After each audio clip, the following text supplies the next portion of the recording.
This is Resident Evil 4, a remake of the original which was released January 11, 2005.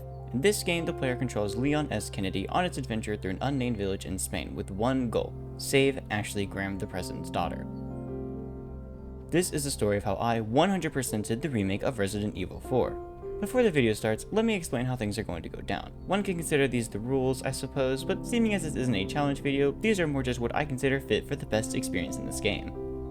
For starters, what is 100%? Resident Evil 4 Remake, along with most current Resident Evil titles, have a special subsection in the Extras tab dedicated to challenges. However, I will be going by the Steam achievements as all the Steam achievements have a challenge related to them. So to me, the Steam achievements are cherry-picked challenges the devs wanted players to do for the best experience. And how will I be getting these achievements?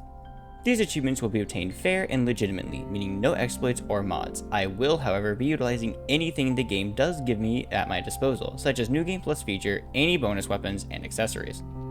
This video is quite long, primarily because I want to give a synopsis of the story as the game progresses, as well as describe new enemies and mechanics as they're introduced. Because of this, the video is separated into many different chapters. The chapters go in order as follow: first playthrough, any additional playthroughs, cleaning up the main story, first separate ways playthrough, and additional separate way playthroughs.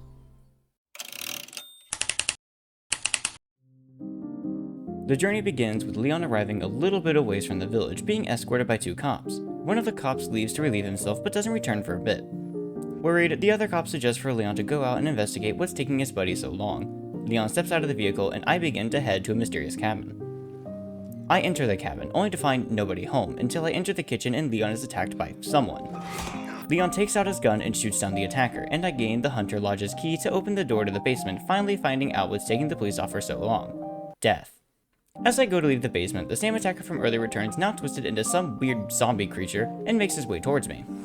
After killing it, I make my way up and out of the cabin. Leon learns that Ashley was taken to some lake and requests Hunnigan to find out where said lake is. Leon narrowly escapes by throwing himself out of the window. After traversing the path for a bit, I come across the first typewriter of the game.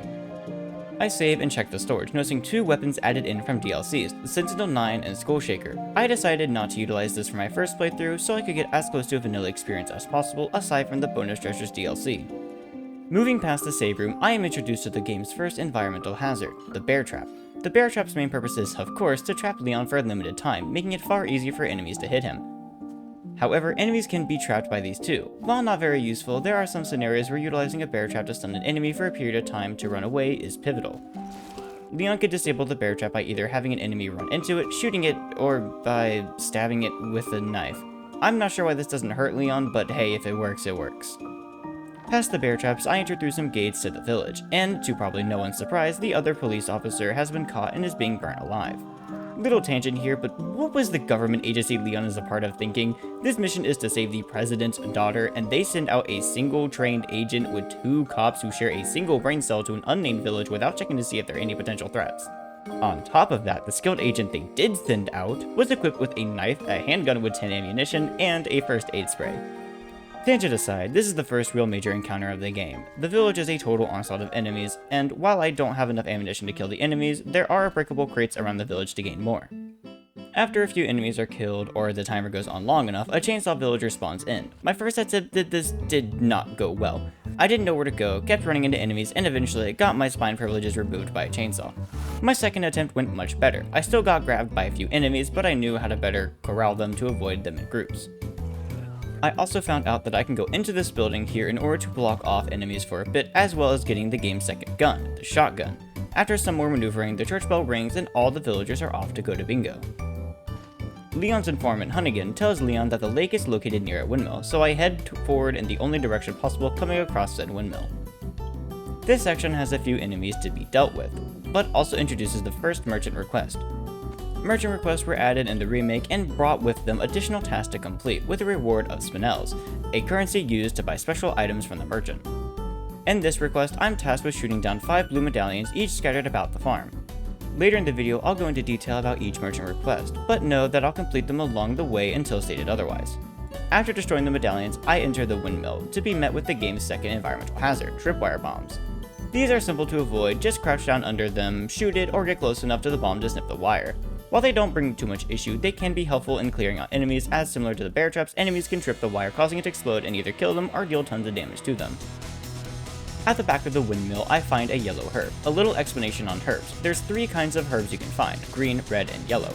Green herbs are the standard healing herb. It can be used to simply heal Leon a small amount. Red herbs can't be used on their own, but instead have to be combined with either green or yellow. When combined with a green herb, it'll heal for 3 times the amount of a normal green herb, which is basically a first aid spray through most of the game. Very useful. When combined with a yellow herb, it allows for Leon to increase their maximum health, but won't heal. Yellow herbs are similar to red herbs, in which they have to be combined with either a green or red herb to be used. However, herbs don't just have these single combinations. They can be combined several times. Green herbs can be combined with itself for 2 times and 3 times healing capability per green herb combined. As stated previously, green herbs can be mixed with a red herb to have 3 times heal, but can be further enhanced with a yellow herb to heal 3 times as much and increase Leon's max health. Yellow herbs can also be combined with up to 2 green herbs for less powerful healing. I reach the top of the windmill only to notice a machine with a missing cogwheel. Reaching the previously locked barn grants the missing cogwheel, but spawns a new enemy, the Brute. This bull-headed man isn't the most fun to fight. It wields a hammer that can swing or slam at Leon, dealing tons of damage. The good news? The hammer can deal damage to surrounding enemies, allowing for easy crowd control if you can get enemies near them. The unfortunate thing, this enemy has a ton of health. For standard difficulty, it took 4 shotgun blasts to the face to knock down. After killing the Brute, I make my way back to the machine, placing the cog and raising the gate, reaching a house that I would surely find myself in the future. After pushing this carriage and going down the path, I almost died a second time due to a rock slide. At this point, I thought I was soft-locked until I noticed an offshoot I was supposed to take. Going down the path leads me to the lakeside village, where a new enemy is introduced, the dynamite thrower. This is more or less a variant of the standard enemy, but this one carries dynamite instead of a melee weapon. This enemy is pretty silly. Their explosives can be shot at, leading to the dynamite exploding, killing them and any surrounding enemy, but they can also lob dynamite at Leon. The dynamite can deal various damage to Leon depending on its distance to the explosive. Right at the explosive, death. A bit of weight, close to death. Just outside the radius, Leon gets minimally staggered. Enemies are also affected by this distance to the dynamite explosion rule, making the dynamite enemies very handy. I push forward, entering the lakeside house, and dodging another tripwire bomb, I make it to a man trying to open a trapdoor. After politely telling him I'll handle it, I jump down into the basement to find a man tied up in a body bag. Leon frees him before getting grabbed by a mysterious big guy. Leon gets thrown by the big man, and then he injects Leon with something I don't even want to know.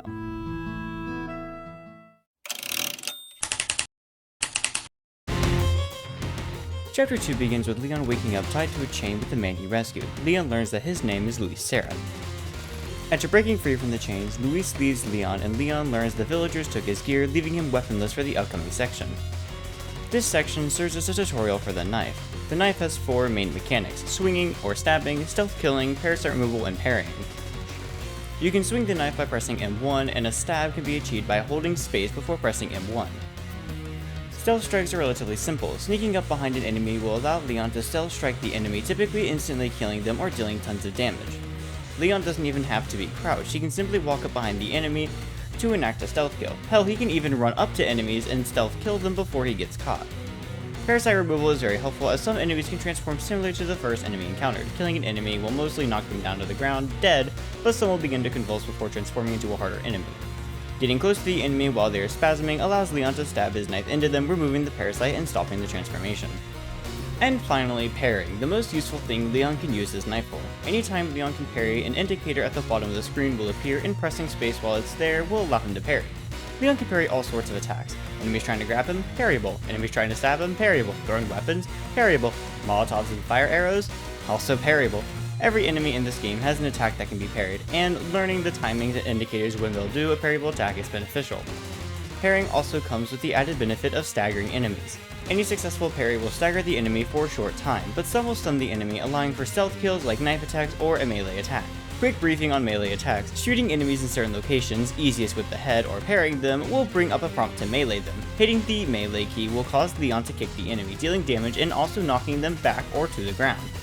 This is also a sweeping attack, meaning it can proc on several nearby enemies.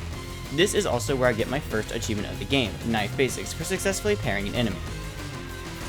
I push on, defeating one more enemy, turning a valve wheel to open a gate, make my way to the now unlocked room, and get Leon's stuff back. However, the door to leave the building is still locked.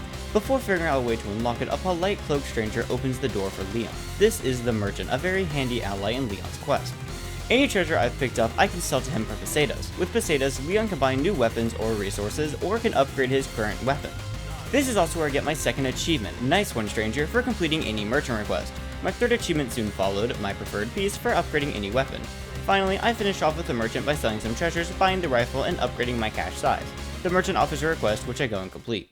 The way forward is blocked by a gate, which requires a hexagonal emblem to open, so taking the path available, I head down into the dynamite village. This is quite the tricky section. There's tons of enemies, a bunch who throw dynamite, so dodging is imperative. There are two goals here: get the hexagonal emblem and turn the valve wheel to open the exit gate. I mainly focus on killing all the enemies before doing any looting or exploring. This area also begins to showcase the use of exploding barrels, an environmental hazard that's more beneficial to Leon than it is hazardous. Shooting the barrel explodes it, using similar rules to both Leon and enemies as dynamite, but stationary and more easily set off. I'm fairly certain enemies can also explode these barrels, but I rarely saw that if ever. After I killed a majority of the enemies, I headed up and grabbed the hexagonal emblem, additionally grabbing a small key. These can be used at locked drawers for treasures. At this point, I was stuck. I didn't actually know where to go to leave, and it took me a while to realize there's a valve wheel near the exit gate that I need to turn. Upon that realization, I make my way to the valve wheel and lift the gate, allowing Leon to leave. I return to the other gate, the one that requires the hexagonal emblem, and solve the positioning puzzle to open the gate. Moving forward, the two enemies in this part got the jump on me before I killed them. Before leaving this section, I noticed a little hidden pathway which led to a treasure in the game's final crafting material, large resources. Crafting is relatively simple. Each craftable item, aside from herbs, requires either one small or large resource and gunpowder. Crafting lets Leon make each of the game's ammo types, while also being able to make each grenade type aside from the basic one, which is invaluable in a pinch. The merchant sells Leon additional crafting recipes, most importantly the flash grenade recipe. In the shed up ahead, I obtained my next achievement, Revolt Against the Revolting, for destroying my first clockwork Castellan. These wind-up toys appear in every chapter and emanate a mechanical sound to indicate their presence. They can be destroyed with a knife or by shooting, and there's an achievement for destroying all 16, so I will delve a bit deeper into their locations later in the video when I have attained the achievement. In the path forward, a chainsaw villager blocks the way. It's not required to kill him here, but I did so anyways. The chainsaw villagers are alright to fight. They have a ton of health similar to the brute, but their attacks are easier to avoid. Also akin to the brute, the villagers' chainsaws can deal damage to the other enemies, making them also good for crowd control. The chainsaw villager can sprint towards Leon, swing their chainsaw at Leon, or thrust their chainsaw into him. Most attacks involving the chainsaw can be parried or quick time parried, a version of parrying that's warning is displayed in the center of the screen and plays a whole dang animation. However, these attacks can simply be ran from. For the easiest time killing them, I typically stay my distance, shooting pistol shots at them until they stagger or get stunned, to which I close the distance and blast them with a shotgun. Pressing on, there's the village chief's house. I interrupt someone doing their business before finding a locked cabinet and searching for clues to unlock it. I come across a religious book with suspiciously highlighted text which gives me clues needed to unlock the cabinet, giving me a crystal marble, which lets me unlock the door upstairs. After solving a really cool positioning puzzle, I explore the room to discover a hidden lever opening the currently inaccessible attic as well as the insignia key. After Leon grabs the key, the same big man from earlier appears, grabbing Leon and telling him that his blood has accepted the gift.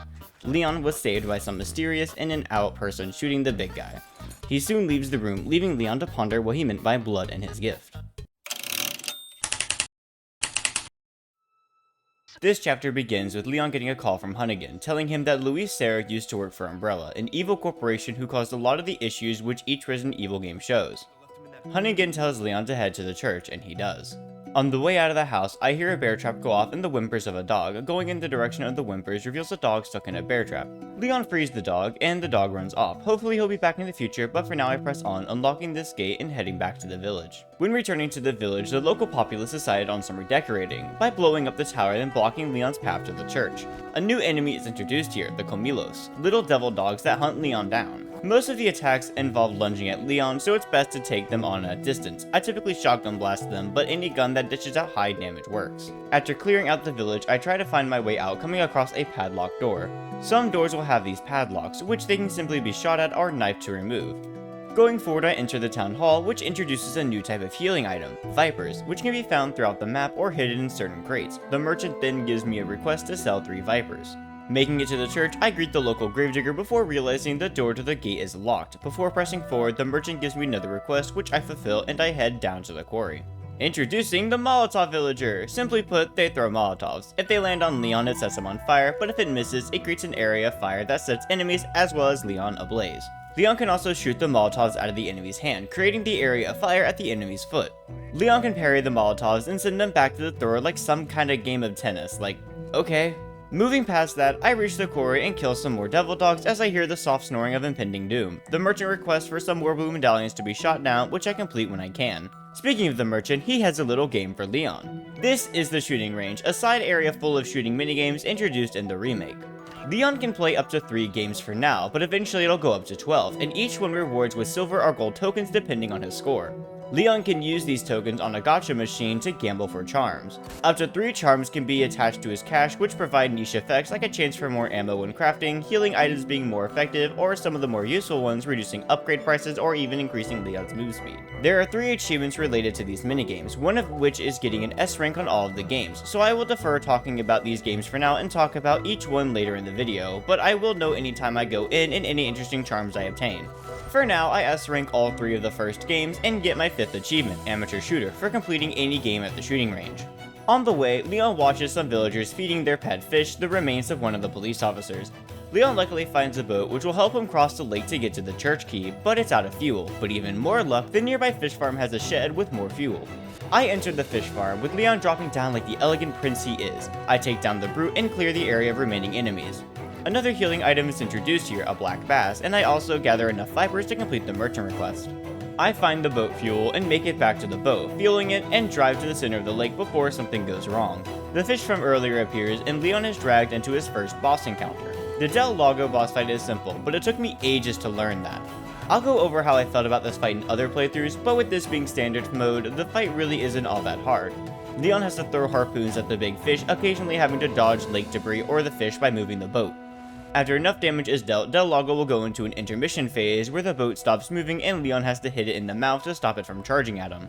Hitting Del Lago in the mouth of the harpoon deals tons of damage, as that is Del Lago's weak point. After many harpoons are thrown, Del Lago goes down, netting me my next achievement, Harpoon Hurler, for killing Del Lago. Leon soon passes out, whatever he was injected with earlier beginning to take action.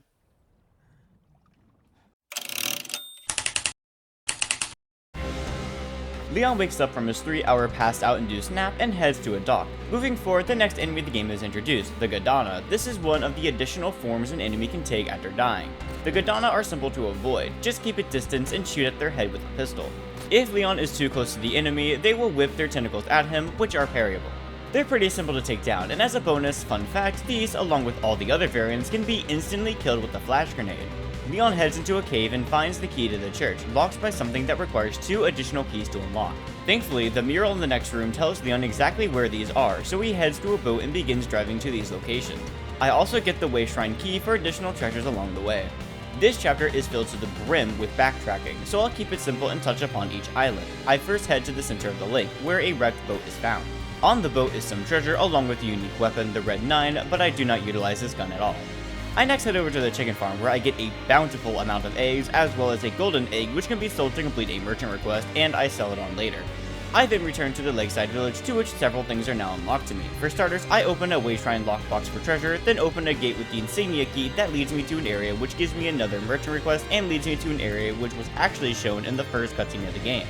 Here I get a small key and begin to head down to the lakeside house. Upon returning, a new enemy is introduced, sort of. It's the Camillus again, but now upgraded with a fang-like tentacle. Not much is to be said with this enemy, as shotgunning it still kills it pretty quickly, but it's cool to see a variant of this enemy. I go inside the house, using a small key to get a treasure. Using the bow, I head to the first location marked on the map for the mural. This section contains a rather cool puzzle where Leon has to search about to find symbols in the scenery, but the symbols can only be fully viewed in certain positions. It took me a while to get these positions correct, but after I did, I opened the gate and grabbed the blasphemer's head, and I head back to the boat. I then head back to the merchant and sell my treasures, completing 2 requests, and I upgrade my weapons. I then went to the second area the mural listed, which is full of enemies, a bunch of which turn into the new Gadana enemy.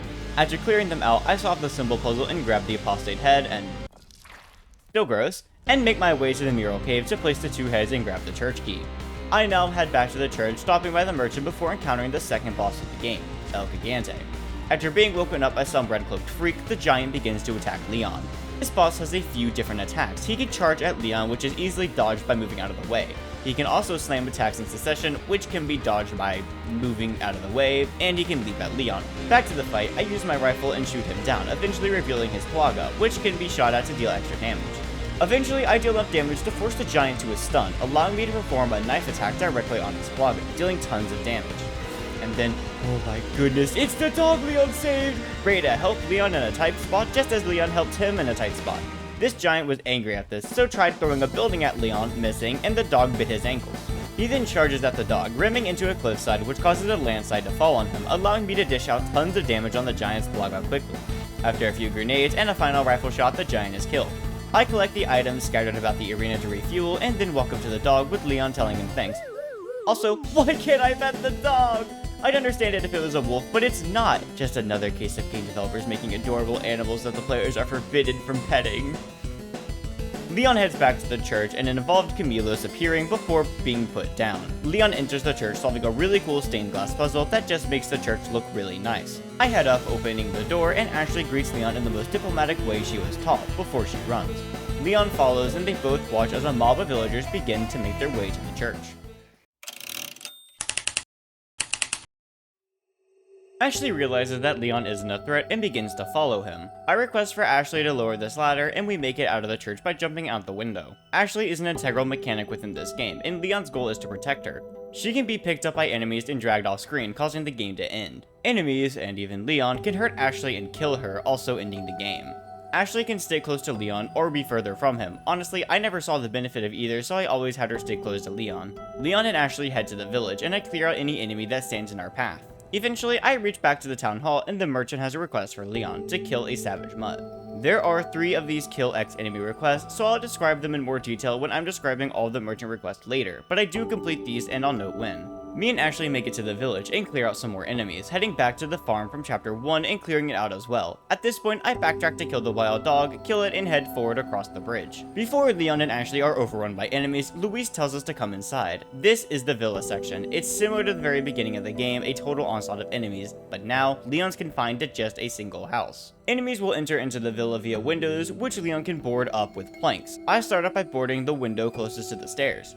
As enemies begin to pour in, killing them will eventually drop more boards, allowing Leon to cover every window. After this happens, the villagers will push ladders onto the house, climbing inside. There's also a villager that I think is trying his Santa impression and drops in through the chimney.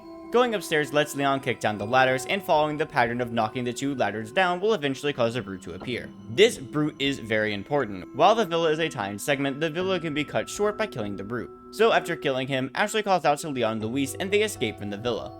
After taking a moment to catch their breath, Ashley coughs up blood similar to Leon back at the end of chapter 3. Luis tells them that this is a symptom of Las Plagas, a parasite that was now growing inside of Ashley and Leon. Luis states he had it too, but doesn't anymore as it can be surgically removed. Luis then walks off. Luis eventually meets up with the person he's working for, the same stranger that helped Leon in the village chief's house, Ada. They have a deal that they'll get Luis out once he delivers the amber, which Luis does not have.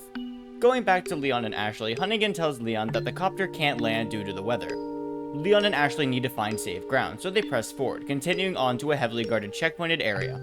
I tried to stealth through this section, but it didn't pan out too well, eventually ending in Ashley getting burnt to a crisp. Whoops.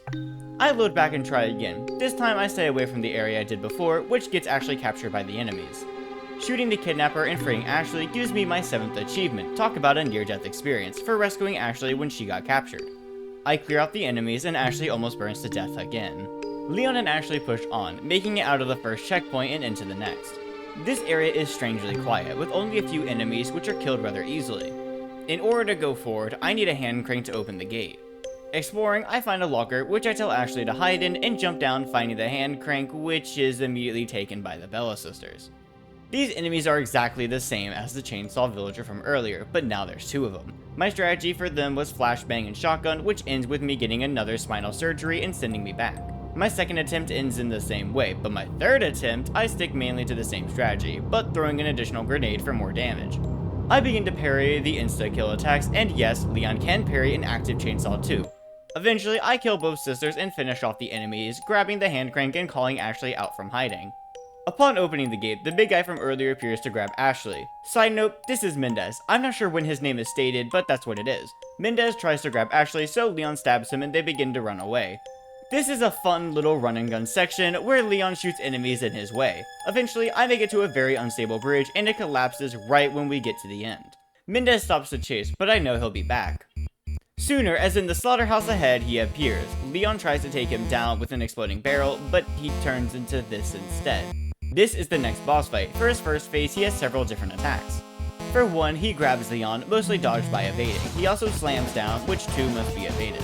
But this is only on the first floor. The second floor has different attacks, mostly where he tries to stab Leon and is countered by parrying. He can also swing his tendrils, which must be evaded. He'll sometimes yell, "Judgment!" Get out of here, Leos! Sometimes he'll yell judgment and begin to wind up a sweep attack, which can easily be dodged by dropping to the first floor. Mendez has a weak spot on the back of his neck, which is most easily shot at on the second floor. Stunning him allows Leon to jab his knife into his giant eyeball of his, dealing a butt ton of damage. Phase 2 is where Mendez's tapping days are over, as he loses his legs. He gets a whole new moveset and starts off by getting to the back of the arena. From here, Mendez will either throw 3 planks on fire twice, throw 6 planks on fire at once, or grab 2 explosive barrels. It is useful to be on the second floor for this phase, as not only is he easier to hit, but also easier to dodge. The pair of 3 planks on fire Mendez throws is most easily evaded by just running left or just running to the right. Trying to dodge one or the other by changing Leon's direction will just cause him to get hit, so picking a direction and sticking to it works best. However, when he throws 6 planks at once, standing still is the best way to evade it. Literally any time I see this attack, I just focus on hitting him and don't move an inch, and I never took damage. When Mendez grabs explosive barrels, it is imperative to blow them up instantly. Not only does that damage Mendez, but also prevents them from being thrown, which, when they are, deals huge damage to Leon and leaves an area of fire where it landed. If this fire is in an unfortunate position, such as halfway through the upper platform or directly at the base of the ladder, this can lead to an unfortunate experience. Mendez will also swing towards Leon, getting within melee distance. He will now lunge and swing at Leon. For the most part, these have to be dodged through moving, but the easiest way to avoid the attack is by using a shotgun, as it dishes out enough damage quick enough to stagger him, completely stopping the attack. I start off by unloading a Hail Mary of bullets, staggering him, and I stick my knife into his eye. I unload more bullets, and now he's in the phase 2. I climb up the ladder and dodge him, using my rifle to shoot at him. I repeat this process for a bit until the Big Cheese is down, granting me my next achievement, Grilled Big Cheese, for killing Mendez. With a slaughterhouse still ablaze, Ashley breaks a window which allows Leon to leave, allowing the two of them to head towards the castle. Luis calls Leon to tell him he has a medicine that would suppress Las Plagas to buy them more time, until they could get the parasite removed. Luis tells them to head to the castle's courtyard, so Leon and Ashley begin their journey there. Along the way, another Plagas enemy is introduced, the Mandibula, which has an insta-kill attack. This Plagas is able to use its maw to attack Leon by spitting acid, or by lunging at him. As previously mentioned, they also have an insta-kill attack, which can be avoided by pressing space when the prompt arrives. These two can also be instantly killed with a flash grenade. After killing the Mandibula, I enter a rather annoying section. But first, a new enemy, or rather several, the Zealots. The Zealots are a common enemy for the castle, but they have variations. Some hold melee weapons, some hold shields, and the most annoying ones hold a crossbow. The melee ones are easy enough to deal with, nothing really changes from the previous enemies except the weapons, but they don't really matter too much if the enemy is killed quickly. The shields are entirely new, and these ones can be broken, easiest with a shotgun. Leon can also stun the enemy and shoot the shield out of their hand, at least I'm fairly certain as I've seen the shield being dropped. And the crossbowers, they're super annoying. I didn't know this until the DLC, but the crossbow bolts can actually be parried, making these enemies less annoying. They also stay away from Leon, making him have to get near them or snipe them from a distance. I typically chose to snipe if getting near them was inconvenient. Now, this upcoming section is annoying for impatient people. Most sections in this game are designed around going fast, as taking your time can lead to enemies reaching you or actually getting caught. But this specific section tests patience. Throughout the area, several catapults are laid about, firing at certain sections, and each dealing massive damage to Leon and Ashley. Couple this with additional enemies strewn across the section, and you have a recipe for disaster. My first attempt at this section did not go well. The first shot from the catapults hits me, Ashley gets nabbed by an enemy I didn't see, and I die after getting pummeled by the onslaught of attacks from the catapults. I didn't know this at the time, but near the catapults are explosive barrels that when shot at destroy the catapults, allowing for an easier time with this section. My second attempt, I make it past the enemies, still get rained upon, but I manage to raise the cannon, which allows me to destroy the catapults, the gate, and grants me my next achievement, Overkill, for killing a zealot with a cannon. The merchant has another blue medallion quest, so I shoot them down and head on. Making it into the audience chamber, Ashley and Leon are greeted by Ramon Salazar, who wants Leon to hand over Ashley. When he denies, Ramon sends a greeting party for Leon to fend off, introducing the enemies with the shields. Some enemies additionally have helmets on, making headshots useless. After clearing out the welcome party, I head down into the dungeons. I grab the dungeon key, which held the floor steady, so I drop into the basement lower and arrive face to face with a new enemy, the Garrador. The Garradors are also very annoying. They're blind, so they can't naturally follow Leon, but any sound he makes they chase. They have insanely powerful claws, which let them deal insane damage, and to top it all off, they're armored, making it harder to hit them in most locations.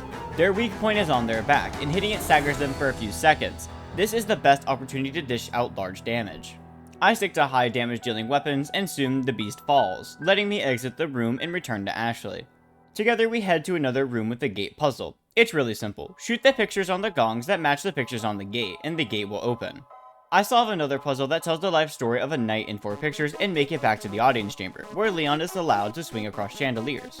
There's another gong puzzle, so after ringing one, Ashley volunteers to ring the other, opening the gate and letting us move forward. Up next is the water hall. This section is where the crossbows are most annoying, at least for me. First, I head down in order to get a water wheel to lower the stairs that is blocking my progression. After doing so, the second part of the water hall is here.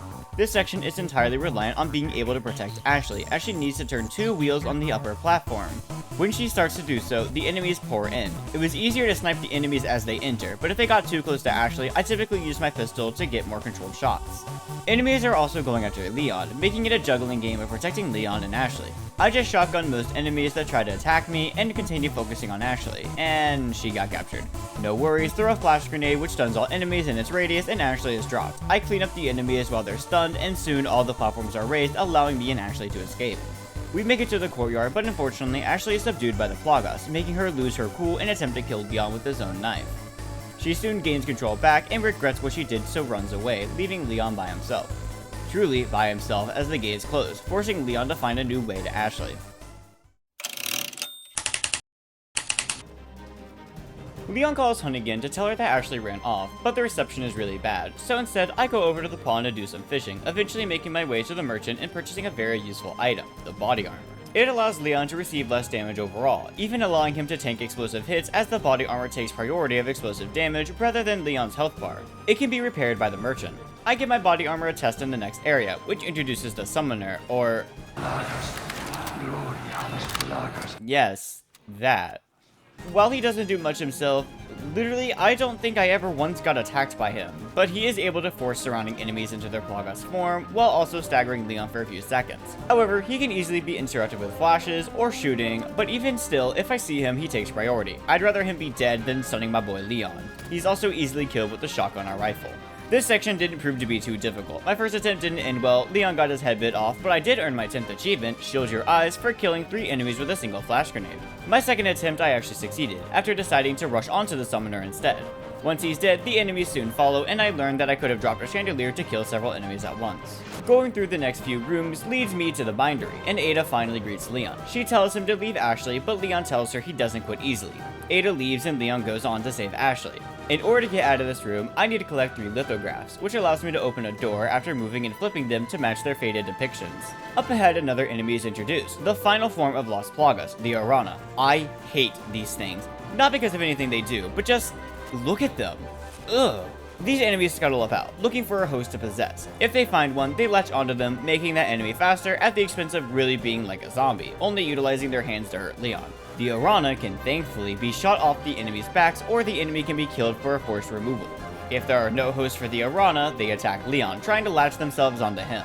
After killing it, I head to the castle battlements. Ramon greets us, and Leon tells him what's what, before I lower a bridge with several enemies waiting for me. After dispatching them, the sections ahead utilize a really cool mechanic. There are switches thrown about that can be flipped through day and night, and flipping them unlocks and locks certain gates. Pretty simple, but still neat. After flipping through a few, I get to the top of the tower, and great, the giant's back. This time armored and too far away for Leon to kill. This section is another that tests patience, which I actually understood this time. Leon can take cover with the buildings and the late about shielding things, so getting through this section wasn't too much of a struggle. I did fail my timings a bit, but overall I did fine. Reaching the final tower reveals a cannon that Leon lifts up to take down the armored giant and destroy the gate, as well as a few zealots for extra measure. Leon heads forward and finally reunites with Ashley, with her telling him that the experience was awful as she didn't feel like herself. Leon reassures her and they team up again, ready for whatever comes next. With Leon and Ashley reunited, Louise calls and tells them to head to the ballroom instead. Opening the doors leads me to the courtyard, a maze with 3 flags to lower and several dogs roaming about. They're easy to take care of, and after I wander aimlessly, passing all but the final tower, I realize the towers have levers to lower the flags. The final tower requires Ashley to hold down a lever so Leon can access it, so after commanding Ashley to hold the lever, I climbed up, pulled the lever down, and lowered the first flag. But this caused some enemies to spawn and attempt to grab Ashley. I quickly dispatch them and go around to lower the remaining towers, after which a few dogs attempt to ambush Leon and Ashley, but I quickly kill them. Heading inside, this is the bulk of this chapter, the Chimera puzzle. There are 3 rooms laid about, each with a head I need to obtain. But first, another shooting range is available, so I quickly S-rank each before continuing. I actually get 2 useful charms here, one that makes weapon upgrades cheaper at the merchant, and the only legendary I got in any of my playthroughs, Cute Bear, which makes all crafting ingredients cost 1 less gunpowder. The merchant also has a request to shoot some more medallions, so I complete that as I go through this section. The first room I walk into is the Lion's Head room, which introduces the Armadura, which are my favorite enemy in this game. It's just a suit of armor with the Plagas inside. In order to kill it, Leon needs to expose the Plagas by removing the helmet. This can be done with shooting the exposed Plagas or stunning them to melee the helmet off. Ashley can assist in this section by knocking down blue flames, which completely stun the Armadura. These enemies aren't too hard to fend off, and soon the Lion's Head is mine. I help Ashley down and head to the next room. The Goat's Head room is really simple. I just walk this bridge and... oh, an enemy lowers the bridge, and he brought along a summoner with him. This room is still rather simple. I do make the mistake of not killing the summoner first, but I don't struggle with clearing the rest of the room. Soon, only me and Ashley remain. I raise the bridge back up and grab the Goat's Head. A few enemies ambush me on the way out, but I easily defeat them and head to the final room. The snake room is by far the easiest when you know what you're doing. There's no enemies, only a puzzle. It's a dining room with a portrait of a king and queen, and I'm supposed to seat Leon and Ashley in the corresponding locations, so Ashley in the queen's seat and Leon in the king's seat. However, it took me way too long to realize that I could command Ashley to sit. I literally had the puzzle figured out, but I kept trying to use Leon to quickly ring both bells, which didn't work. When I realized I could get Ashley to sit, I solved the puzzle and grabbed the snake's head, allowing me to go back to the room and complete the Chimera. Completing the Chimera rewards me with getting trapped in a birdcage. But hey, Ashley didn't get caught, so Ashley runs into the next room with all the zealots focused on Leon. This section is really neat, as I get to play as Ashley. She doesn't have much in terms of defense, but at least she gets a lantern to see better with. As I went through the library, I come across some hidden stairs that led me up to a set of keys, but unfortunately, I am no longer alone. As I go back down the stairs, some Armadura are roaming the library, but luckily the lantern is able to freeze them in place if the blue light is shining on them. I freeze them and unlock the elevator, heading up and greeting Leon, who is still locked in his cage.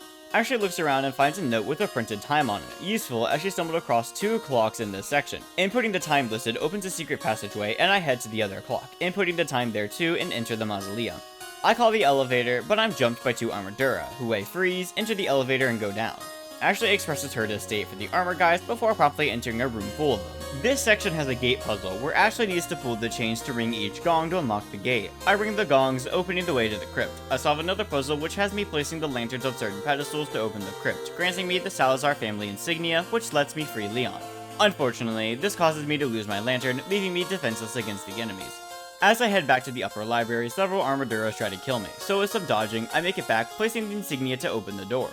This allows me to flip the lever, unlocking Leon's gate, but unfortunately Ashley gets kidnapped, leaving Leon alone. This chapter starts out with Ada calling her employer, and eventually calls Leon, tipping him off that Ashley is being brought to the throne room, so Leon begins to head there. I do a bit of cleaning up, completing 2 merchant requests, and getting a new rifle. I also get my next achievement, Astute Appraiser, for selling a treasure worth more than 100,000 pesetas. This is accomplished by putting in 3 red barrels and 2 yellow diamonds in an elegant crown. Throughout the game, Leon finds gemstones and treasures. There's 6 gemstones, 3 ovular cuts, rubies, sapphires, and yellow diamonds, and 3 rectangular cuts, alexandrites, emeralds, and red beryls. They can be stolen on their own, but can be inlaid in treasures to increase the treasure's price. On my way to the ballroom, I encounter a new enemy, the Navistador, a bug that's just as annoying as a fly. They can fly around Leon and can easily gang up on him. However, they can just as easily be shot out of the air, leaving them stunned. Hell, even shooting them once leaves them stunned. Having a fast-firing weapon is very beneficial with these enemies. The ballroom is filled with these enemies. After I clear out the first wave, I flip a lever which raises one gate, and on the other side, the other lever resides. After killing another horde of Navistadors, I flip the other lever and head to the next tough section. This is the double Garrador room. And it's not just the Gyarados, as this room is filled with zealots. This room is very annoying, as shooting anything alerts the Gyarados, but I need to kill the zealots in order to not take any damage. This section was difficult. While I didn't die here, I wasted a majority of my heals and a lot of ammo. But nonetheless, I killed both Gyarados, granting me access to the throne room, where Ramon is forcing Ashley to drink this black water, which does something to the Plagas inside her. Ramon says goodbye to Leon and has one of his lapdogs throw him down a pit. Leon survives the fall by grabbing onto a chain, putting him into a cave system. I pass by someone who stuck the landing before realizing I wasn't alone down here. As if the Nivisors couldn't get any worse, they can swim in water and jump at Leon, but their big green eyes give them away, allowing them to be shot at before I get jumped.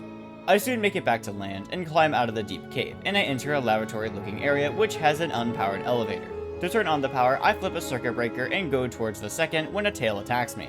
After flipping the second breaker, the next boss is shown, Verdugo. This boss is fast, but can be slowed down with the nitrogen showers laid about the place. A bunch of his attacks can be parried, as a majority of them are lunging at Leon.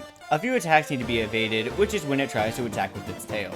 After a few hits, it runs, allowing me to turn a wheel to head back, and hey, the elevator is powered, but it's taking its sweet time to get down here. In the meantime, Verdugo continues his attack. I tried to do this fight legitimately by using the showers to freeze him to get hits in, but I couldn't, so instead I opted to solve this problem like I have the rest by shotgunning him in the face, which didn't work, so I used my rifle and soon he falls, granting me my 12th achievement, say goodbye right hand, for killing Verdugo. The elevator arrived shortly, as I guess it was scared of Verdugo, and I board it, taking it up. As Leon takes the elevator up, he gets a vision from his Plagas, of Saturn, the big bad of this game, talking to another mysterious man. The vision cuts and the elevator arrives, and Luis is standing right at the entrance of the elevator with the medicine in hand. Luis gives Leon the serum, but tells him it'll only work to suppress the parasite for a time. Leon tells him that Ashley is more important, so they both begin to get out of there.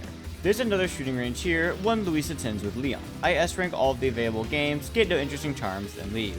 Leon is still wary of Luis, as he did work for Umbrella, but Luis states he's trying to right his wrong. Soon I come across a roadblock, a cave-in that needs to be cleared. I head to the right, which leads to a little mining outpost which has enemies from back in the village, including 2 chainsaw villagers. Luis is actually useful here, as he can shoot and kill enemies on his own and give me some ammo for my handgun. I use the staircase to funnel enemies in and easily dispatch all of them, pulling the lever to lower the bridge, allowing me to get over. I soon found some dynamite and used it on the cave-in, and I died because I didn't realize I needed to stand in the hallway to not get showered on by rocks. After trying this again, this time standing in a safe zone, I soon make it to another boss fight, or I guess 2 boss fights? This is a redux of the El Gigante fight from earlier, but now there's 2 of them, one armored and one unarmored. The nice thing about this fight is that it does separate the giants between Leon and Luis, meaning I only have to focus on which one's attacking me at the time. I effortlessly kill the first one, but the second one's a bit tougher. Luis leaves, leaving me to fight off the beast alone, but thankfully he soon comes back with dynamite, attaching it to the giant's back, which allows me to explode the armor, exposing the giant's weak spot. From there, it's not long until both the giants are felled. Side note, I didn't actually know this for literally any of my playthroughs, but the giants can be dropped into a lava pit via this console here after being stunned. I lift Luis up and he unlocks a door, allowing me to reach the next section, a minecart ride. This section is all about precision, as Leon needs to shoot down enemies on minecarts, shoot planks, explosive barrels, and enemies in the way. He also needs to shoot tracks to make sure they don't derail. Leon also has to tilt his body left or right to redistribute weight so the minecart doesn't tip and fall over. Having a good aim is really helpful, as all but one enemy dies in one shot here. At some point, the ride stops and I have a little in between before riding another minecart. The second minecart section is slightly harder as it introduces a chainsaw villager on a minecart. Little tip, but the minecarts themselves can be shot out. While not effective with the other enemies, for the chainsaw villager it is, as it's easier to hit the cart and break it into pieces rather than the actual enemy. As I didn't know that here, I instead opt for shooting him, which staggers him and doesn't let him attack. Soon, Leon and Luis enter the hive on the minecart, but unfortunately the brakes stop working, rocketing them to the center platform. I also get my next achievement, Hope You Like Thrill Rides, for making it through the minecart section without taking any damage. As they try to head for the elevator, the platform breaks, forcing them to take the long way around. This section isn't too difficult, as it's just filled with more Nivisitors, but Luis does tell me that they can camouflage themselves. There's a merchant request here that I fulfill before finally making it to the elevator. Leon presses more questions out of Luis, learning that he's helping them because he used to work for Los Illuminados. When they reach the top of the lift, Luis takes the lead, but sadly, Luis gets stabbed in the back by the same man Leon saw in his vision. That man is Krauser, someone who trained Leon but turned evil and began working for Los Illuminados for power. He challenges Leon to a knife fight and Leon agrees. This fight is challenging, as I'm only allowed to use my knife. It's important to know how to parry here, as literally every attack made by Krauser has to be parried or evaded. My general strategy is using quick stabs while watching the bottom right of my screen for the parry indicator and using my peripherals to know when to evade. Krauser eventually backs down after Luis uses the last of his strength to shoot at him. With Krauser leaving Leon alone, he goes over to Luis. Luis entrusts the key to his laboratory to Leon, and Leon helps the man get one final smoke in. With his dying breath, Luis asks Leon if he believes that people can change.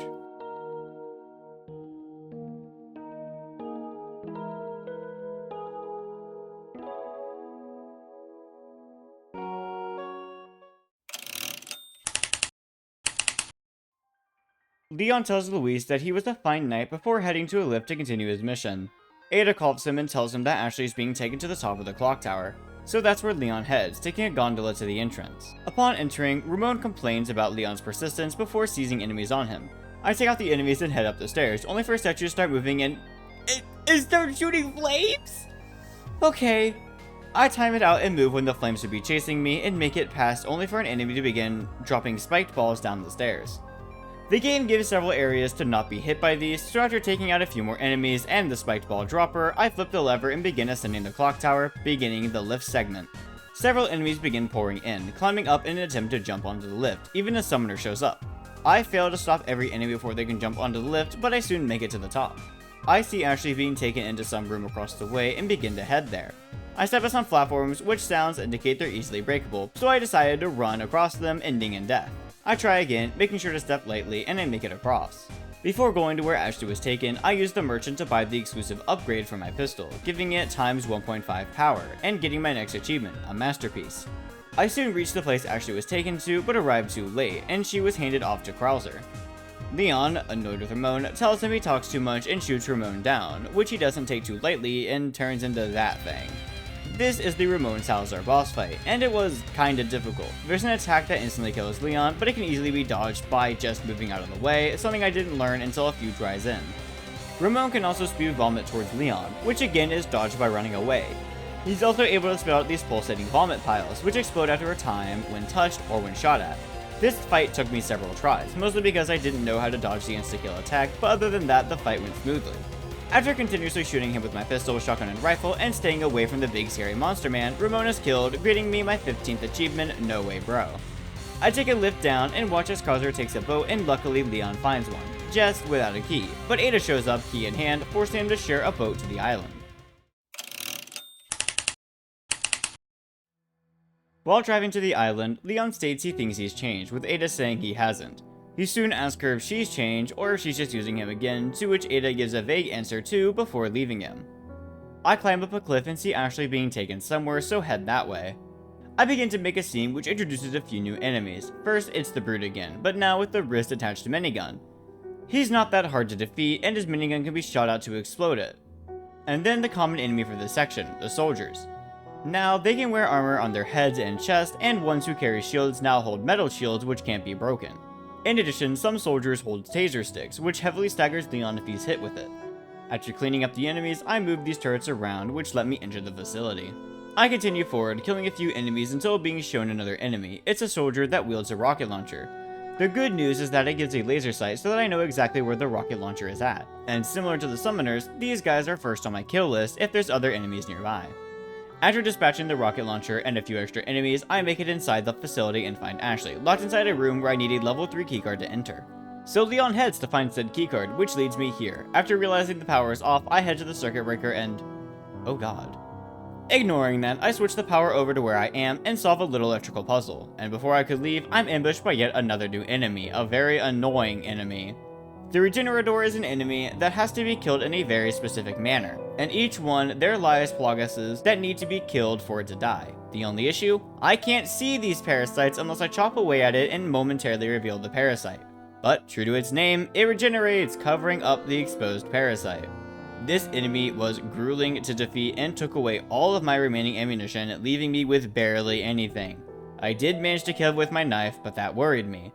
I press on, level 1 keycard in hand, and head to the freezer to upgrade it to level 2. And of course, as I begin to upgrade the keycard, a regenerator drops from a body bag. I have an easier time killing this one, and I begin to head to where I can upgrade my keycard once more. There's a few enemies, but I kill them and soon reach the room where I can upgrade the keycard. But there's 4 regenerators and tubes. One of these holds a wrench, but I get a useful tool, the Biosense scope. This weapon attachment makes regenerators a fair fight, as equipping this onto my sniper rifle lets me see where the parasites are in the regenerators when zoomed in. And because my rifle has good penetration, it's able to take out several parasites at once if aimed correctly.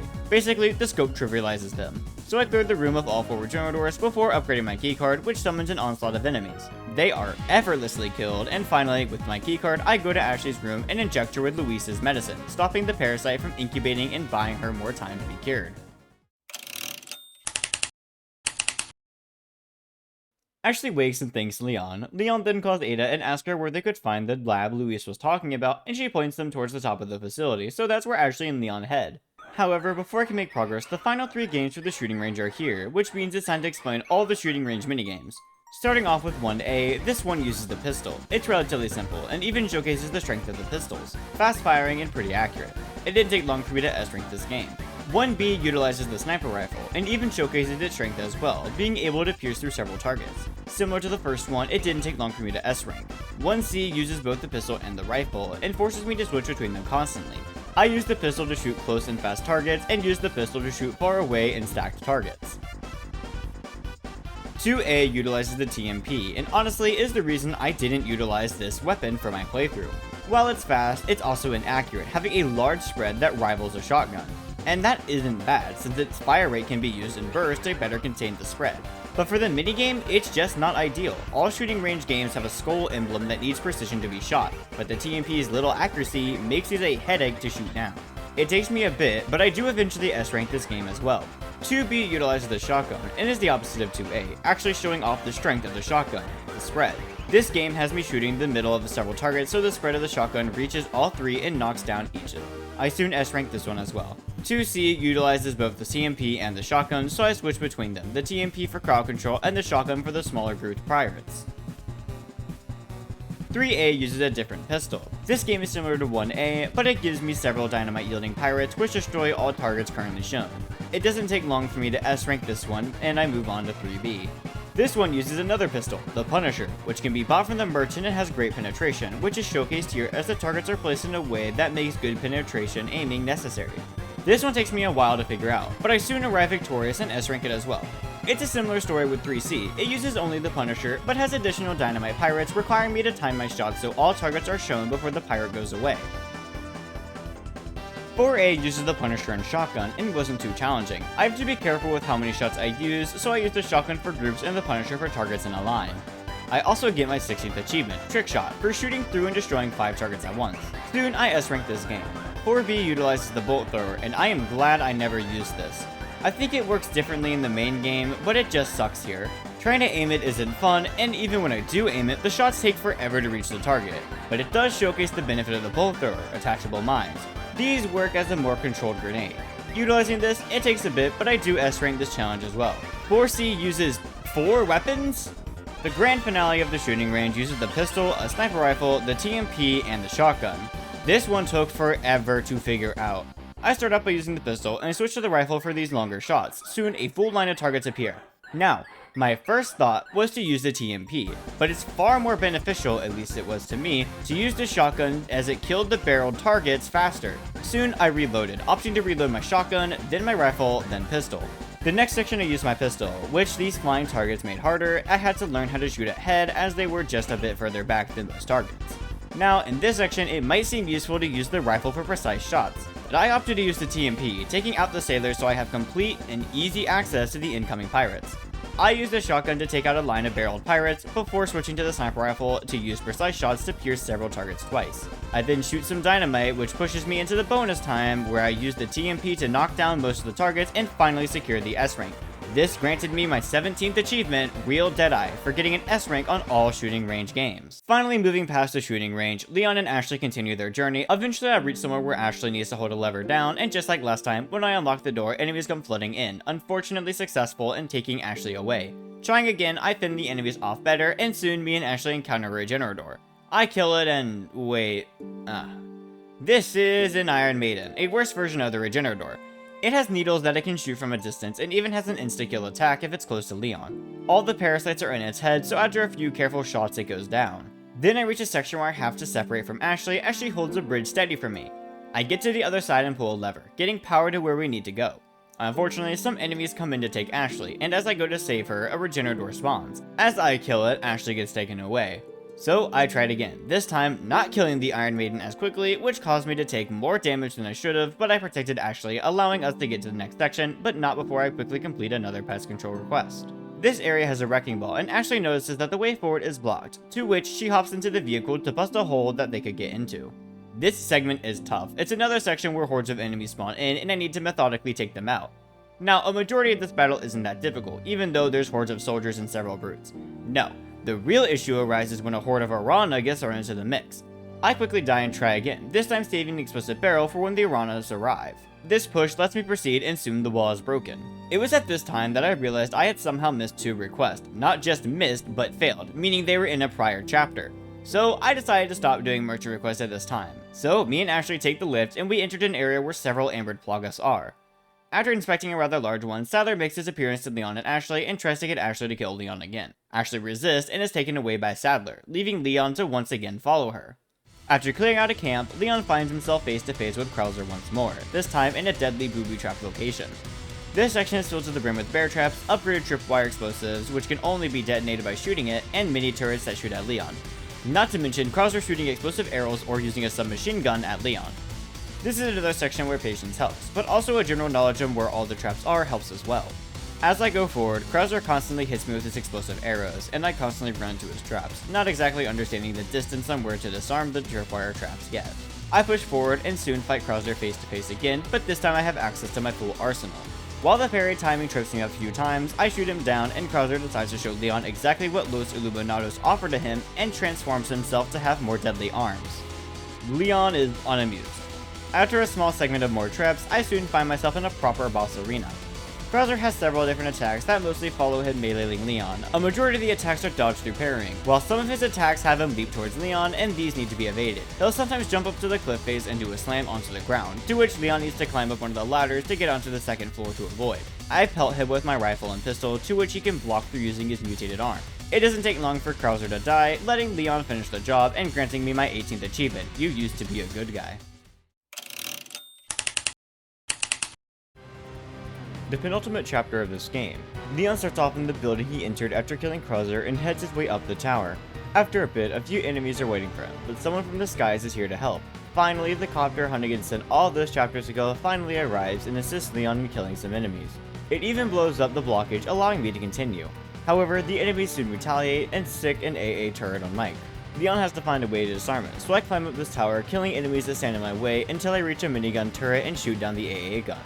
A few enemies try to attack me from the other side, but I use the same turret to mow them down. I go back down the tower, killing even more enemies, and Mike opens up another path for me. Unfortunately, he's out of ammo, so I have to do this section by myself. The only really annoying thing in this section is the 2 turret soldiers, who I kill once I can. In order to leave this section, I need to switch the levers that are held on the platforms the turret soldiers were on. I start with the right one, which summons a few enemies. After I kill them, I head to the second and flip it as well, opening the path up. After reaching higher ground, Mike offers to fly Leon up, even offering to buy Leon a drink once this is over. Unfortunately, Sadler knows Mike's bar recommendation stinks, so summons a pack of Navistadors to bring him down. The chopper blows up, and Sadler takes this moment to be the man, before leaving Leon alone once more. After I kill the same Navistadors that took down Mike, I walk into a room full of body bags. Using the bioscope, I can see that some of these are filled with Regenerators. So I move carefully, making sure not to touch any body bag that would give me trouble. I turn a wheel which opens a door, and entering it leads me to an even bigger room with even more body bags. Same shtick, I turn a wheel, avoid some bags, and make it out of there. The final stretch before the sanctuary is another onslaught of enemies. It has soldiers, Navistadors, and even a minigun brute. I snipe down the rocket turret and clear out the enemies, heading to turn off the turret so I can progress, and soon enough I reach Ashley. Sadler stops Leon and begins to attempt to force the Plagas to grow inside him, but thankfully he's saved by Ada, who shoots Sadler and his followers and lets Leon get himself and Ashley to safety. They are now really close to Luis's laboratory, but Leon's will is beginning to fade as the Plagas tries to take over, even causing him to have more vivid hallucinations. But sure enough, he persists, getting Ashley to the machine Luis said would remove the parasites. He puts Ashley in, starts the machine, and Ashley's parasite is removed.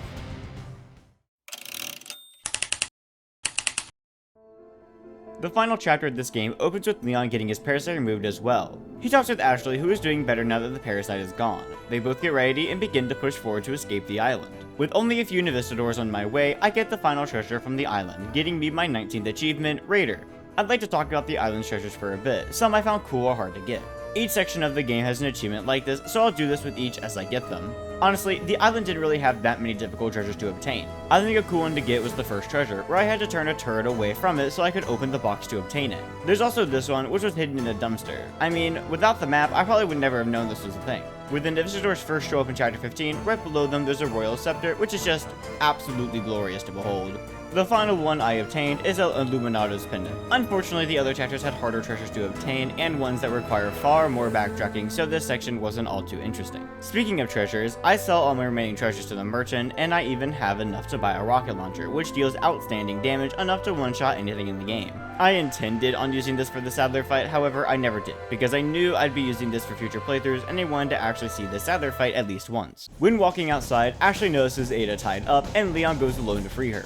He successfully does, but Saddler intervenes, causing the two of them to join together to take him down. Saddler begins to mutate, becoming this monstrosity, and focuses on attacking Leon. Saddler has a few attacks. For one, he typically leaps in an attempt to block Leon's path. He'll also try to stab Leon with his tendrils. After enough damage is dealt, he'll leap up onto this tower and summon a swarm of Navistadors. He can also spew out acid. In order to stun him, his eyes around his body need to be shot and popped. My first attempt went great, until this damn bridge decided to lower on me. Realistically, I still had plenty of time to get to the other side. I was literally there. But my next attempt, I guess the game felt sorry for me because he went down so fast. I used my rifle and shot his eyes, making him stunned before all the eyes popped. I stabbed his eye, repeat, he jumped onto the tower, and when he came down, a few more shots at his eyes felled him.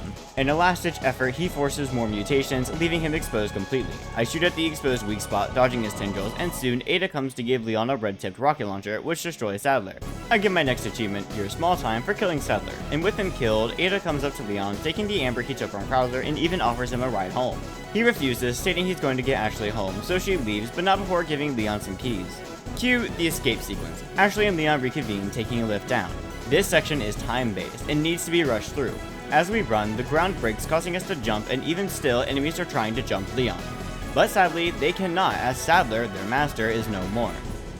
Soon, Ashley and Leon find a jet ski, one Ada left for them. Hopping on, Leon begins to drive them out of the island. This section is filled with debris to avoid, as well as managing boat movement to not run into walls. I run into a few, but other than that, Leon and Ashley safely escape the exploding island. Leon successfully saves Ashley, and he begins to drive her home.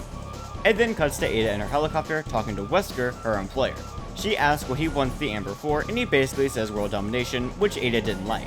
So she hijacks the helicopter and flies into the unknown. Roll credits and cut to Hunnigan as she finishes off the report and gives Leon a score of B. Honestly, not bad for a first run. I also get my final achievement of this run, Promising Agent, for completing the game on standard difficulty. During my first playthrough, I was able to get 21 achievements, which I think is pretty good as that's 2 achievements away from halfway there. But now I need to think. While I could just start a new playthrough, there's a lot more difficult achievements to obtain, and since this game gives additional accessories and bonus weapons, it would be smart of me to have a plan on which ones to aim for first. So I decided to start preparing for a professional S+ run. I would first play through the Mercenaries, a free DLC that if I got an S rank on all of the levels with one of the characters, I would unlock the hand cannon, a bonus magnum which had the useful exclusive upgrade of infinite ammo. After that, I would attempt a hardcore S+, to unlock both Ashley's armor and the chicken hat. Ashley's armor requires at least an A rank, and would make her a non-issue for more difficult runs as it'll make her indestructible and enemies who pick her up immediately drop her. The chicken hat is unlocked through getting an S+, and makes Leon take less damage overall. And that's the plan for now, so let me talk about the Mercenaries. The Mercenaries is a free DLC that allows you to play as a few select characters, each with their own abilities. I only played as Leon, so anything I do stay taking the context of it being Leon. There's 4 maps, but for some reason, only the first 3 needed to be S ranked for the hand cannon, so I only played those. It honestly doesn't play much different from the base game. The only real differences are the timer each level has, the score, and the mayhem mode. The timer can be increased by orbs found around the map or by killing enemies, score is increased by killing enemies and upkeeping a combo, and mayhem passively generates and increases when enemies are shot at.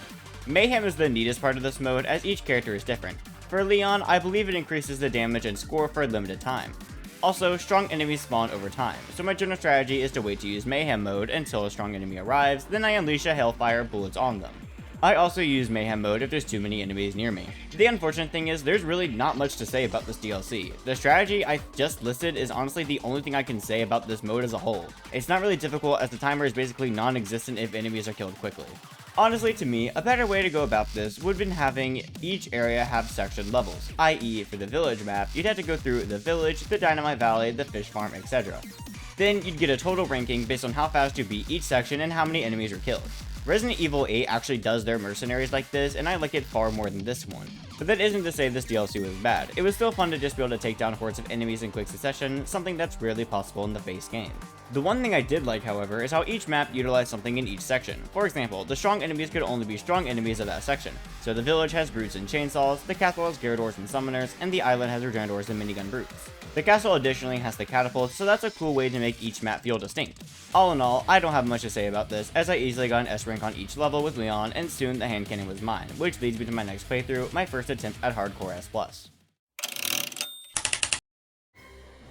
The beginning didn't really change much. I do grab the 3 bonus weapons I currently have available at the first typewriter. I also got better at the village section as I didn't die at all this time, though there was still room for improvement. Making it to the farm, I have my first death to the run due to the brute, which now just has insane health. It might just be that I was using my pistol too much on it, but even using my shotgun, it felt like it would never go down. The second attempt allows me to pass to the lakeside village, and with no struggle, I free Luis and go on to chapter 2. This also starts off the same, as without any weapons I use stealth kills and melee to kill the 3 enemies. I retrieve my gear and head to the Dynamite Village. I was originally planning on rushing it, but that didn't go well, so instead I hid in this house, letting enemies funnel towards the explosives, and did a cleanup which let me get to the village chief's house and on to chapter 3. The very beginning of chapter 3, where Leon goes to the town hall, gave me a struggle. Not because it was difficult, but because I forgot where to go and was trying to figure out how to set it up to avoid the Camilos completely. After some trial and error, I soon figured it out and used this route where I shoot the doors locked before the tower explodes, allowing me to quickly enter and escape to the town hall before any enemy can become an issue. On the way to the quarry, the platform didn't give me much issue until I reset due to dying to a Comulos in the quarry. I tried rushing it too much and eventually decided on killing them all before moving on, also applying better tactics with the Comulos allowing me not to die to them again. I head on down to the merchant, skipping the shooting range, which I'll do for most consecutive playthroughs. I head to the fish farm, which has another brute, so I die once more, and on my second attempt I really drive in, killing every enemy in the fish farm. I'm soon face to face with Del Lago, the greatest challenge in the run so far. I continuously failed at the Del Lago fight. His health is buffed in this difficulty, so it takes far more harpoons to get him down. He also deals increased damage to the boat. At this point, his attacks felt random. For example, I kept dying due to his jumping out of the water and landing on the boat attack because I couldn't figure out which side he was attacking from. There isn't actually a side, I just didn't realize I was using my boat to drive in one direction and never moving back. After a few more attempts, the fish is down and I'm on to chapter 4. This chapter is still filled with backtracking. I grab the 2 heads and the treasures and make my way to El Gigante. Honestly, I really improved with this fight. Sure, he has a lot more health, but I was actually able to dodge more of his attacks, and rather soon the giant falls. I make it to the church and rescue Ashley. I didn't struggle too much getting her down to the town square, though it could have been better. Hardcore actually adds an additional brute to the village here, so of course I died to it before employing a better strategy which lets me get to the farm, where I decided to just skip past this section and make it to the villa. The villa was the hardest part of this run. The strategy I was using didn't really change, though it really needed to. I was able to make it to the brute arriving every time, but would always die to the brute. I finally got him down when I decided to use flash grenades to stun all the enemies so I could have time to kill him and get Ashley to rescue me and Luis. Quick outfit change for Leon and Ashley. I meant to do this at the start of the playthrough but forgot, so here it is now. Onto the checkpoint, which has another brute. These things are my weakness this run. I die several times, but soon get him down and get to the Bella sisters, where I apply the strategy of going outside, which makes them far easier. The only thing I really struggled with here was lack of ammo, but I was able to push on and take them both down, allowing me to get to Mendez. Now, I struggled with the Mendez fight. I didn't really know his attack patterns all too well, and after many deaths, I finally learned his attack patterns and openings, which allowed me to kill him without too much trouble. As I make it through the castle, I do really well with the catapult section. I learned that it's possible to shoot the cannons way early, so I have it ready when Leon first reaches it. Utilizing that allows me to easily clean up and move on to the audience chamber, where I make the greatest merchant purchase ever. Up till this point, I've been doing all the merchant requests, aside from the Savage Mutt quest, which let me save up 30 spinels so I can purchase the exclusive upgrade ticket, which lets me get the infinite ammunition on my hand cannon. I tested out on the welcome party, and yeah, it's good. Its fire rate could be improved, even at max it's a little slow, but its power and penetration, unmatched. I make it to the Gyarados to continue its testing, and die because of my cockiness. So a few more attempts of playing it safer lands me success, and soon I make it to the water hall. Now this section wasn't awful. I did die a few times in the first part, mostly because of the crossbowers. But once I make it to the second section, I didn't have many issues. The hand cannon did prove unreliable to kill the enemies going after Ashley, so I used my rifle and pistol for the further away ones and killed the closer ones with a hand cannon. I eventually make it through. Ashley tries to kill Leon and leaves, moving me into Chapter 8. Nothing really happens in Chapter 8 or 9. I make it past the summoner and enter the battlements before taking down the armored giant and making it to Ashley. I didn't really struggle with any of these sections in Chapter 8. Chapter 9 does have some stuff happening, but nothing really challenging. I'm able to upgrade my hand cannon's fire rate to max, which makes it more fun to shoot. There's also a skip in the Goat's Head room where Leon can use a flash grenade towards the lever that lowers the platform, which stuns the person who pulls it, forcing them not to lower the platform. This makes it far easier to get the Goat Head, as all I need to do now is make it out of the room. Moving on to the Ashley segment, I actually die towards the end, so I take a second to better conceptualize the path and beat it on my second go. Ashley gets kidnapped and it's on to Chapter 10. The next chapter introduces the Novistadors, and these guys are really annoying to kill with the hand cannon due to its lack of speed and general inaccuracy. The double Gyarados also gave me some slight trouble, but I was still able to get them both down on the first try. The sewers were zero issue, since I can kill most enemies with one hit, but Verdugo, still annoying. Only froze him twice with the nitrogen showers, but after a flashbang and a few more shots he goes down. After meeting up with Luis in Chapter 11, I head to get the dynamite. Again, most enemies die with a single shot, so enemies who pile up don't last long. I soon get to the double giant fight and promptly die due to confidence again. So the next time I move away from the giants and easily get both of them down once Luis comes in with the dynamite. The minecart section proved no issue, though I did take 10 damage, and the hive is annoying for the same reason the ballroom was, the Novistadors. The first Krauser fight did give me some slight trouble, however. My knife wasn't well upgraded, which made the fight drag on, making me have to get better at actually parrying his attack. After several resets, this happens, and Luis shoots Krauser, making him go away. Luis gives us his key, dies, and I head to the lift to Chapter 12. I backtrack a bit to the throne room, because in here lies an additional golden egg, one I missed in my previous playthrough. There's some more enemies in the double Gyarados room, thankfully no more Gyarados, so it's easy enough. I get my egg and head back to the gondola, but apparently the enemies in the ballroom just kind of respawn, so I clear them out and head to the clock tower. Once I reach the lift, I carefully make sure no enemies hop aboard, and if they do, I quickly kill them, as killing them quickly doesn't actually stop the lift. Once I reach the top, I earn my 20-second achievement, Capacity Compliance, for reaching the top of the clock tower without stopping the lift once. I made my way to Ramon, and this is why I picked up on the golden egg from the throne room. For whatever reason, throwing a golden egg at Ramon just removes a huge chunk of his health, making it insanely easy to finish him off with my gun. I head down the lift and head to the boat when I'm jumped by some Armadura. Hardcore and On actually adds these two Armadura at the end of Chapter 12. After defeating them, I head to the boat and begin to drive to the island. Arriving at the island, nothing really happened. The metal shielded enemies are pretty annoying no matter what weapon I was using. I make my way to the lab and soon confront a Regenerator, which I deal with far better than I did the first time on my first playthrough. The second one also falls shortly, and soon I get the Bios and Scope, which allows me to easily kill them once again. Using the Scope, I carefully aim to kill 2 parasites at once, granting me another achievement, 2 bugs, 1 stone. I make my way to Ashley and rescue her again. With Ashley in hand, I make my way to the upper part of the island. The only thing I have to say until the Krauser section is that the Wrecking Ball section can be shortened by using 2 heavy grenades. Throwing 2 in succession will typically let Ashley knock the wall down in 1 hit, though it took me a bit to get it to work in 1 hit. This significantly reduces the enemies that can spawn and even prevents the Arana wave entirely. Once I lose Ashley, again, I make my way towards Krauser's Gauntlet, where I do slightly better. I actually took more damage fighting the unmutated Krauser, so once Krauser was killed, I continue my way to Chapter 15. I walk a bit before Mike chimes in, using his firepower to kill some enemies and even unblock some debris to let me pass. There's another skip here where it's possible to take out the AA turret using heavy grenades, but I failed, so I had to do it the traditional way. I destroy the AA turret, make it past the gated section, and sadly Mike goes down, leaving me alone. I run past the Novistadors, stealth my way through the Regenerator body bag rooms, and soon arrive to the final checkpoint before I reach the Sanctum. I easily make it past all the security, and I soon save Ashley again, taking her to Luis's laboratory to get us both cured of Las Plagas. The final chapter is here, and honestly quite a bit happened achievement-wise. I bought the rocket launcher and used it against Sadler, this time actually using it. At first I thought I used it too soon, but then this happened.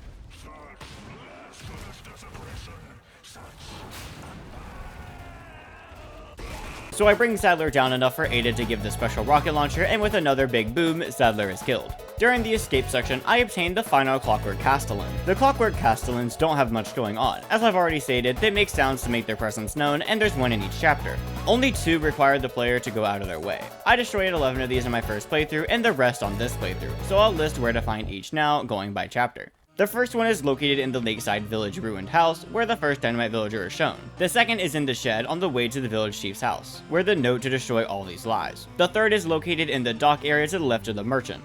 The fourth is found by going up the ladder past the insignia key door to the Lakeside Village. The fifth is found in the village chief's house attic, which requires Ashley to get into. The sixth is found near a bonfire before the Chainsaw Sisters. The seventh is found in the storage room after the Garrador. The eighth is found on top of the first castle battlement tower, which can only be accessed by reaching the top of the second tower. The ninth is found in the castle's hedge maze. The 10th is found near the merchant before Verdugo. The 11th is found after the first minecart section. The 12th is found in the first floor of the clock tower, taking a left instead of going up the stairs. The 13th is found near the second rocket soldier, to the left of the elegant crown treasure, in between the machinery here. This one was actually really difficult for me to find.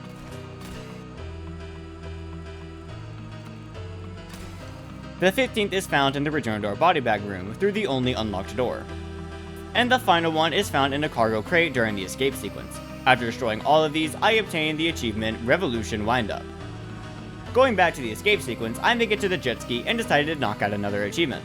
I keep resetting to not take any damage during this segment, which honestly was harder than I initially thought. I do have a tip to share from what I've learned. Whenever I went to turn, I opted to stop holding the acceleration key and instead decided to continuously press it. This allows for easier control when turning for whatever reason. Even after applying this, I still took damage due to lack of knowledge of certain obstacle positions, but once I learned where everything was, I was able to attain my 25th achievement, Smooth Escape, for beating the water scooter segment without taking damage. And with that, this run comes to an end. I also obtained 2 more achievements, Sprinter, for beating the game in under 8 hours, and Proficient Agent, for beating the game on at least hardcore.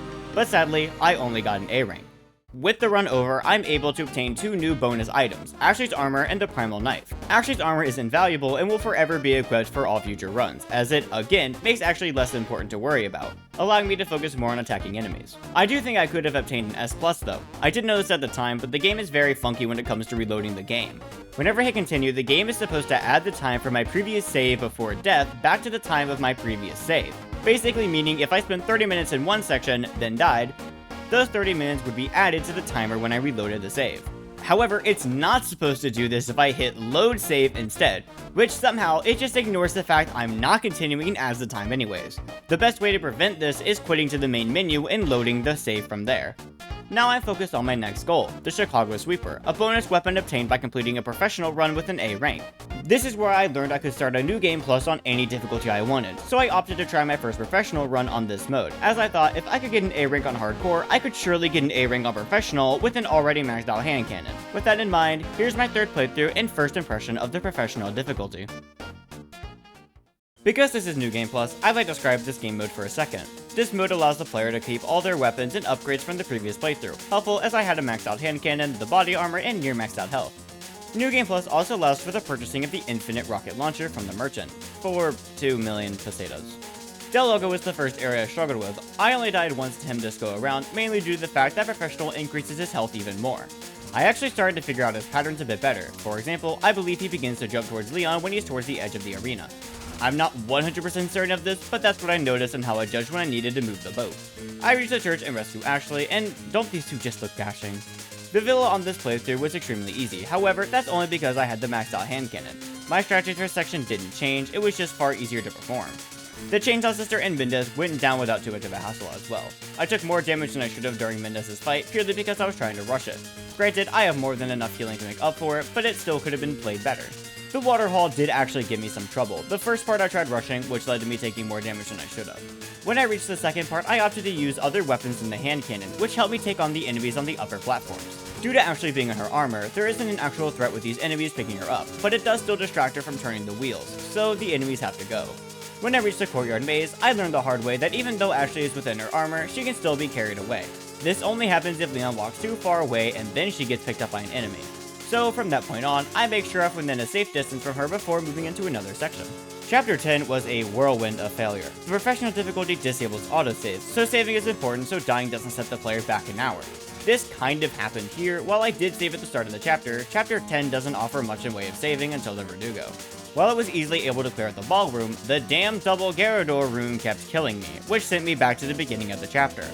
Which meant I had to redo the ballroom and then the Garrador room. I only died twice before going back to the Chapter 9 Merchant to save after the ballroom, to which I beat the Garradors that run. Honestly, I remember dying far more than I actually did, but that was probably due to having to redo the ballroom each time, which made it feel longer. All in all, I make it past the area and make it to Verdugo. Instead of actually fighting Verdugo, the game allows the player to wait for the elevator, so this is what I decided to do for this run.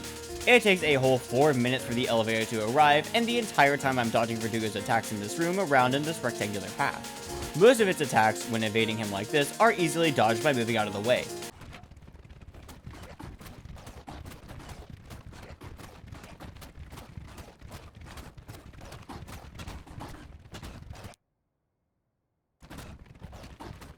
It takes 4 minutes, but I'm able to get to the elevator, where he tries to jump me by teleporting his ass in front of me through the sewer grate. Thanks, game.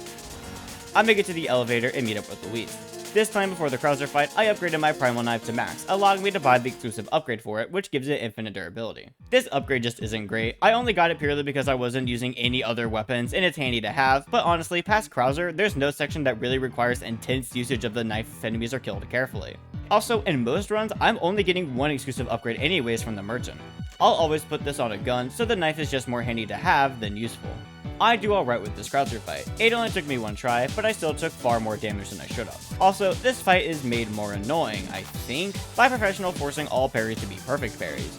I really have no idea what this means. Somewhere I read that in other difficulties it's possible to hold the knife out with spacebar and then it will auto block or something of the sort, but this never worked for me. I think from the start I've been doing perfect parries, which is why I don't feel a difference, but I really can't tell. Krauser goes down anyways, and I head up to chapter 12. I first go back to the throne room and get the golden egg again. Damn, Leon! I make my way up the tower and easily take down Ramon. Now that I'm at the island, the first two Regenerators, which are typically the most annoying, are now easier since I already had the Bios and Scope from New Game Plus. Past the Regenerators, I reunite with Ashley and soon make it to the Wrecking Ball section, where this time I more successfully pull off the grenade skip. I make it to Krauser's segment and do a bit better. The final part of the gauntlet before the first phase still removes my body armor completely as I lack the knowledge for the timing. When it came to an actual fight, the mutated one, it goes alright. It starts off sloppy, but I slowly get into the groove of knowing when to dodge and when to attack. It takes a while, but Krauser is killed, leaving me only 2 chapters left. When it came down to the AA turret skip, I think I would have accomplished it, except for the fact that I only had one heavy grenade, and I'm fairly certain it only works with the heavy grenades as I used normal ones as well and nothing came of it. But besides that, this chapter goes well. Soon, I'm face to face with Sadler once more, and yeah, I just used the rocket launcher on him. The escape sequence goes smoothly, and that's another run in the bag. At the end of this run, I got an S rank and also obtained Fearless Agent, for beating the game on professional difficulty. With this run complete, I unlocked the Chicago Sweeper, the final bonus weapon and by far the best. It's a submachine gun, but has the same exclusive upgrade the hand cannon did, infinite ammo. It's great at staggering enemies, taking out wooden shields, and just general crowd control. It does have the same setback of the hand cannon with having abysmal spread, but at least this one fires fast enough for that not to be a problem. I also unlocked the gas mask, which allows for aim assist to be available on all difficulties. I equipped this mainly because I unlocked it, not because I needed it. Now, I plan to unlock the chicken hat, which would lower Leon's damage when equipped. In order to do this, I need to obtain an S+ on hardcore. With my knowledge from the previous 3 runs, the Chicago Super obtained, and Ashley's armor, obtaining an S+ shouldn't be that challenging. This run, I needed to be serious. In order to obtain the S+, I would need to complete the game in under 5 hours and 30 minutes. Thankfully, since this is hardcore, I could save as much as I want, and autosaves would be enabled. There were some additional blunders this run as I tried different strategies so I could save time. To start out, I actually improved in the village section. I know there are better ways to take care of it, but I didn't know that for any of my playthroughs in general. So I mostly stuck to a strategy of looping around the village and shooting enemies who were in my way, as that would stagger them enough to let me pass. There's also a bit of a changed plan in the farm, where I decided to skip fighting the brute, which proved far more beneficial than trying to kill it. The lakeside village also proved some challenge, as I had never tried rushing past the enemies and kept forgetting where certain traps were. Then came Dynamite Valley. I only died once, and honestly, I think my strategy works pretty well. I use barrels to explode enemies nearby, hopefully ones with dynamite. I then stick to the left and go up so I can crank the wheel to open the gate. I think enemies can interrupt this animation, but for whatever reason, I think I stunned them long enough for that not to be a problem.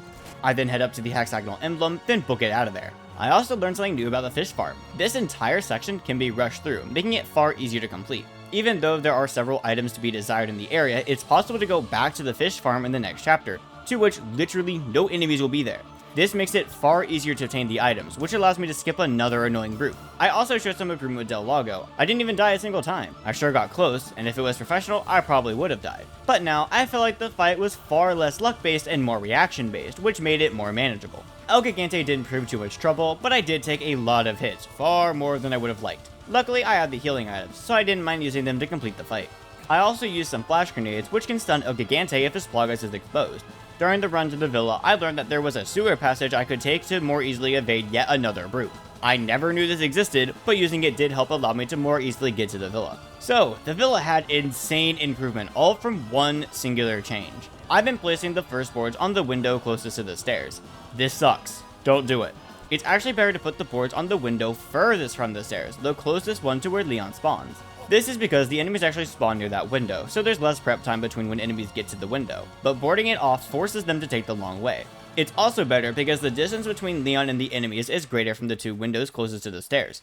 I die a few times, make this change, and succeed in that attempt. The Chainsaw Sisters and Mendez both went smoothly. I barely lost any ammo for the Chainsaw Sisters and only died once to Mendez. Not much else to say as my strategies didn't change much. Finally, I make it to the castle, and with zero struggle during the catapult section, I finally obtained the exclusive upgrade for the Chicago Sweeper, and yep, it's better than the hand cannon. The two main drawbacks of the Sweeper is the inaccuracy due to it being a submachine gun and its low damage. But unlike the hand cannon, both these issues are resolved based purely on the fact that it is a submachine gun, so it's able to fire insanely fast. It's able to take care of wooden shields like it's nothing, and is also able to pretty much stagger most enemies indefinitely. This first show of strength of this weapon is of the water hall, where every enemy is easily dispatched, even the farther away crossbow enemies. Another positive about the Sweeper is that it can take care of Visitors far easier than the hand cannon, which I saw when I entered the ballroom. Hell, the Sweeper was also able to take care of the double Gyarados room far easier than most other weapons. This time, I even decided to fight Verdugo, as I was certain it'd be easier to kill him with the Sweeper than waiting 4 minutes, and I easily accomplished this. Soon, I arrived to the first Krauser fight, and honestly, it went very well. I finally learned more of his timings, was able to get it done in a single try, and did all that with minimal healing. I make it up the clock tower without struggling, and using the Golden Egg on Ramon, he goes down with barely even a fight. Once I arrived on the island, I got to see the Sweeper was also great against the Regenerators. Sure, it doesn't have piercing like the hand cannon, but aiming roughly where the parasite is, it easily takes care of them. I get the level 3 keycard and save Ashley. I finally got consistent at pulling off the Wrecking Ball skip, so the wall went down with one hit. Krauser's Gauntlet went surprisingly well. The only area I struggled with was the final section before his pre-mutation fight. But honestly, his mutation fight went really well. With only 2 chapters remaining, not much stood in my way from success besides time, which I had an hour left to complete 2 whole chapters. Okay, so, about 2 playthroughs ago, I said the AA turret could be skipped with 2 heavy grenades. I was wrong. It can be skipped with 1. By positioning Leon here and making sure the arc reaches the turret, it is easily destroyed. I don't know why I could never get the 2 grenades skipped to work, but hey, this is something I accomplished my first try, and it saves me a whole heavy grenade, which I probably wouldn't use, but resources are resources. I make it past the checkpoints and save Ashley once more, Sadler is blasted into the next playthrough, and the escape sequence went smoothly. And after all that, I achieved an S+ for the hardcore difficulty, getting me another achievement, S+ Rank Investigator. Going into this playthrough, I didn't expect much from the Sweeper, but my goodness did it deliver. Not only was it powerful, but it was also just fun to use. With this playthrough over, I obtained the chicken hat, and with it, all my preparations for Professional S+ was in order. Professional S+ is no joke. The time limit of 5 hours and 30 minutes remains unchanged, but now I have to complete the game using only 15 saves or less, without autosaves. My first thoughts before starting this was, it shouldn't be too hard once I can get to chapter 7, which was basically my philosophy for all previous playthroughs after my first. And honestly, I just needed to get to chapter 3. The guide I've utilized for this playthrough recommends certain spots to save at, since they're limited, and the very first one is at chapter 3 before the fish farm. The beginning of the game was quite stressful. There's only about 2 challenging areas before I could save, that being the village and Dynamite Valley. But if I could succeed in both of those, I knew I could get to the save point and be fine. My very first run didn't go well, I died at the village. This was due to me learning it's possible to skip the village by shooting the bell tower. I'm uncertain if it's possible to do this with a pistol, or if it's a new game plus feature only, but I died mainly because I was so focused on dodging. But my second attempt, I made it past the village. I was able to make it past the Dynamite Valley with only some issues. With the end of the chapter inside, Okay, so I had to run through all that again. This time I died in the village again, but at least I saw a new animation with the chainsaw villager, so that was neat. But finally, the next playthrough, I make it past both these sections and make it to my first save right before the fish farm. This was honestly the hardest part, or the most stressful part, as I really didn't want to have to replay through the first village section hundreds of times. But now that I had a save with good pacing, I wouldn't have to. The fish farm in Del Lago went really smoothly, and soon I found myself in Chapter 4, which I died trying to get the first head. It took me a few Del Lago retries, but I obtained the first head without too much trouble.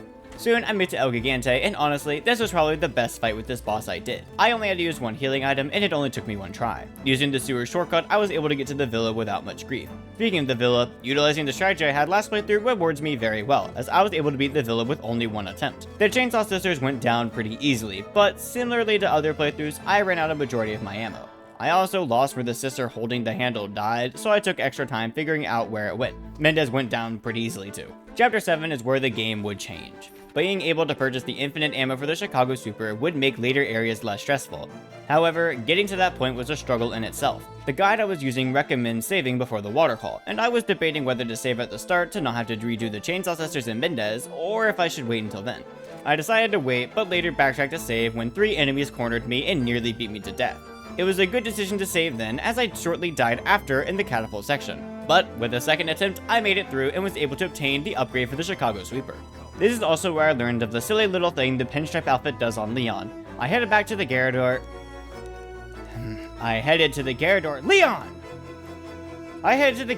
and had a close encounter, but luckily I fought them enough to know how to dodge them instead of tanking them. The waterfall was only annoying due to the crossbow enemies, but I decided to take a more careful approach, and that made the room far easier. The next few chapters didn't have anything worth talking about. However, in Chapter 9, during the Ashley segment, I learned that the clock code can be inputted without needing to go to the upper library first. This allowed me to save some time at the expense of additional treasures, but I was okay with that. This time, before I reached the double Gyarados room, I backtracked to the merchant so I could save, so I didn't have to redo the ballroom. Surprisingly, I managed to kill both Gyarados the first attempt. When I reached Verdugo, I decided to fight him as I had the healing items to tank through it if need be. While I did take a lot of damage, it wasn't as much as it could have been, so I made my way up the elevator to the next chapter. When I reached the first Krauser fight, I didn't do all too well. I didn't know if this was because of the professional perfect parry change, or just me not being good with timings, but I lost a good chunk of healing items here. Nonetheless, Krauser does back off in the end. When I got back to the castle, I went to get the golden egg, and with the egg in hand, I headed to the clock tower, where I learned something new. The flamethrower on the statue can actually be blown up as it has an explosive barrel on the back of its head. This helps save some time, but is overall more convenient. The first chapter in the island didn't have much going on. At this point, I learned the Regenerators enough to make them an easier fight, and personally, that's really the only difficult part of Chapter 13. Not much can be said for the first half of Chapter 14, however, Krauser's Gauntlet went very well. I was able to make it to the final section without any damage, but this and the previous difficulty added in additional traps that I wasn't yet accustomed to, so I still took damage in the final stretch. Krauser's first and second fight also go really well. I didn't take too much damage in either and beat him down. The last 2 chapters didn't have anything new or really challenging for me, so with a few rocket blasts, Siler goes down. The escape sequence timer for this difficulty is lower than it is in other difficulties, so I was glad I practiced prior as I easily did the entire escape sequence with minimal damage. And with that, this run is over. I obtained the S+ I was going for and got my next achievement. Oh. There's no achievement for beating the game on professional difficulty with an S+ rank. Alright. Well, I still obtained achievement, Mission Accomplished S+, for beating the game with an S+ rank on standard or higher. No idea why I didn't get this on the hardcore S+ playthrough, but it's whatever. Even though I didn't get an achievement, completing this challenge wasn't in vain, as I unlocked the Cat Ears accessory, which gives infinite ammo to all weapons, though they still need to be reloaded. This item will help with the remaining full main playthrough achievements I have left. These achievements are Silent Stranger, Minimalist, and Frugalist for completing the game without talking to the merchant, using only handguns and knives, excluding certain environmental weapons, and without healing once, respectively. My goal now is to do 2 more playthroughs, one for Minimalist and the other for Silent Stranger and Frugalist. In my next playthrough, I would also clean up some remaining achievements, such as the ones for obtaining all the treasures in a section and all the merchant requests. Beating the game with only pistols wouldn't be easy. The Cat Ears would help as I wouldn't have to worry about ammunition, and any additional ammo I did get, I could sell to the merchant to upgrade my pistols. This run would also be far less stressful than the previous, as the difficulty I chose was standard, so the enemies would deal less damage and it was allowed autosaves. There also wasn't a time limit for this achievement, so I could take as long as I wanted. The majority of the first 7 chapters didn't really change from my normal playstyle. However, when it came to the stronger enemies, they were far more annoying because I didn't have a shotgun or a magnum to reduce their health. But since this is on standard, the brutes became far easier to kill with the pistol. Del Lago literally doesn't change and went down easily. The same can be said for El Gigante, although it took a bit longer since I wasn't allowed to use flash grenades or shotguns to deal extra damage when his progress was exposed. The villa also went really well, only taking 1 try with minimal health loss. The Chainsaw Sisters and Mendez were no threat either, and both went down without much of a fight, and I also grabbed the final treasure for the village. There were a lot of treasures in the village, a bunch which were easily obtained, but some required to look more carefully. For example, there are 2 treasures hanging above the dirty well, and in order to get the maximum price out of them, they need to be shot down when they're clear of the well. One needs to be shot to the right of the well, and the other needs a stick to be shot so the well is sealed. There's also one treasure that's really easy to get, but I kept missing it. The first treasure that can be obtained during chapter 2 is found in this furnace, but I actually forgot these could be opened, so easily missed this on all my playthroughs. The village also has a ton of backtracking sections, like how the village chief's house has an attic which can only be accessed during chapter 5 after Ashley is rescued. This gives a unique treasure, the antique camera. Also, chapter 4 is primarily backtracking. The coolest treasure there is one that requires 3 hexagonal pieces to be found, one in the fish farm, one in the merchant's room, and one in the building with the head farther away from the mirror. Putting them near where the boat is first found allows for a rotating puzzle which gives Leon the depraved idol. There's also a ton of small keys for this section. The first is found in the Dynamite Valley, in the building below the hexagonal emblem, and should be used in the locker drawer found where Leon gets his stuff back. The second key is found in the village chief's house, and should be used on the locked door in the village contained in this house. The third key is found in the fish farm to the right when exiting the building that the fuel is found in, and should be used on a locked door in the docks where the merchant is located. The fourth key is found in the area past the insignia key in chapter 4, and should be used on the locked door within the lakeside village house. The fifth and final key for the village is found in the church and should be used on the drawer found inside the safe room in the church. Chapter 4 also has the Way Shrine key, which allows for some more previously locked boxes to be opened. On top of everything, there's also hanging treasure containers that can be identified through sound and then give rewards when shot down. There's a bunch scattered throughout the village, but I'm not going to list every single one, but they drove me mad since I could hear them making sounds but couldn't find them. All in all, gathering every treasure was really fun and probably something I should have done earlier to have better knowledge of where treasures were for my harder runs. But nonetheless, I obtained my next achievement, Bandit, for obtaining all treasures found in the village. The castle is where I found myself next. The most interesting things that happened during this chapter were upgrading my pistol to the Blacktail and also taking out a Gyarados using only knives for an achievement. Honestly, taking out the Gyarados with only knives took far longer than I expected. My main strategy was using stealth attacks to get big damage in. After a bit, the Gyarados went down with only using my knife, granting me another achievement. Never heard it coming. The water haul was also really simple, as I just needed to precise shots to be fine, and soon I went on to chapter 8. Again, nothing really happened in this chapter. I got the body armor and that's really about it. The cannon that's used to kill a Gigante here, as well as the one in chapter 7, don't count against the achievement. During chapter 9, I purchased the best pistol in the game, the Matilda, though its use is limited for now. Unfortunately, I can't perform the skip in the go-ahead room, as all grenades are banned for the achievement. Chapter 10 went just alright as always. The double Gyarados room was annoying, but wasn't overly so as it has been. As for Verdugo, it was still really annoying, but honestly, it being on standard mode didn't make it a damaged one, so that was nice. The next chapter though is great. The merchant finally had the Matilda stock for sale, which when equipped on the pistol of the same name allows for it to fire 3 bullets in succession. This alone made it almost as good as the sweeper, as I could hold down my mouse and fire bullets rapidly. This made chapter 11 fairly easy, with the double Gigante fight easily being destroyed. The first Krauser fight also went down really well, probably the best out of any playthrough. I didn't take too much damage and finally had a majority of his timings down. The clock tower was really simple with the weapon similar to the sweeper, and at the top lies the final treasure for the castle. A bunch of treasures in the castle really aren't too hard to find. There's still a bunch of the ones that need to be shot down, but they easily stick out once the sound is heard. I think the coolest treasure for this section actually lies in the Goat's Head room, as once the bridge is raised, a chest is hidden beneath it. Another cool thing this section has is the puzzle cube, which can be rotated around in order to unlock certain treasure boxes, most notably one containing a new rifle and one containing the second golden egg. This chapter also has a bunch of small keys, which have more backtracking to unlock doors than in the village.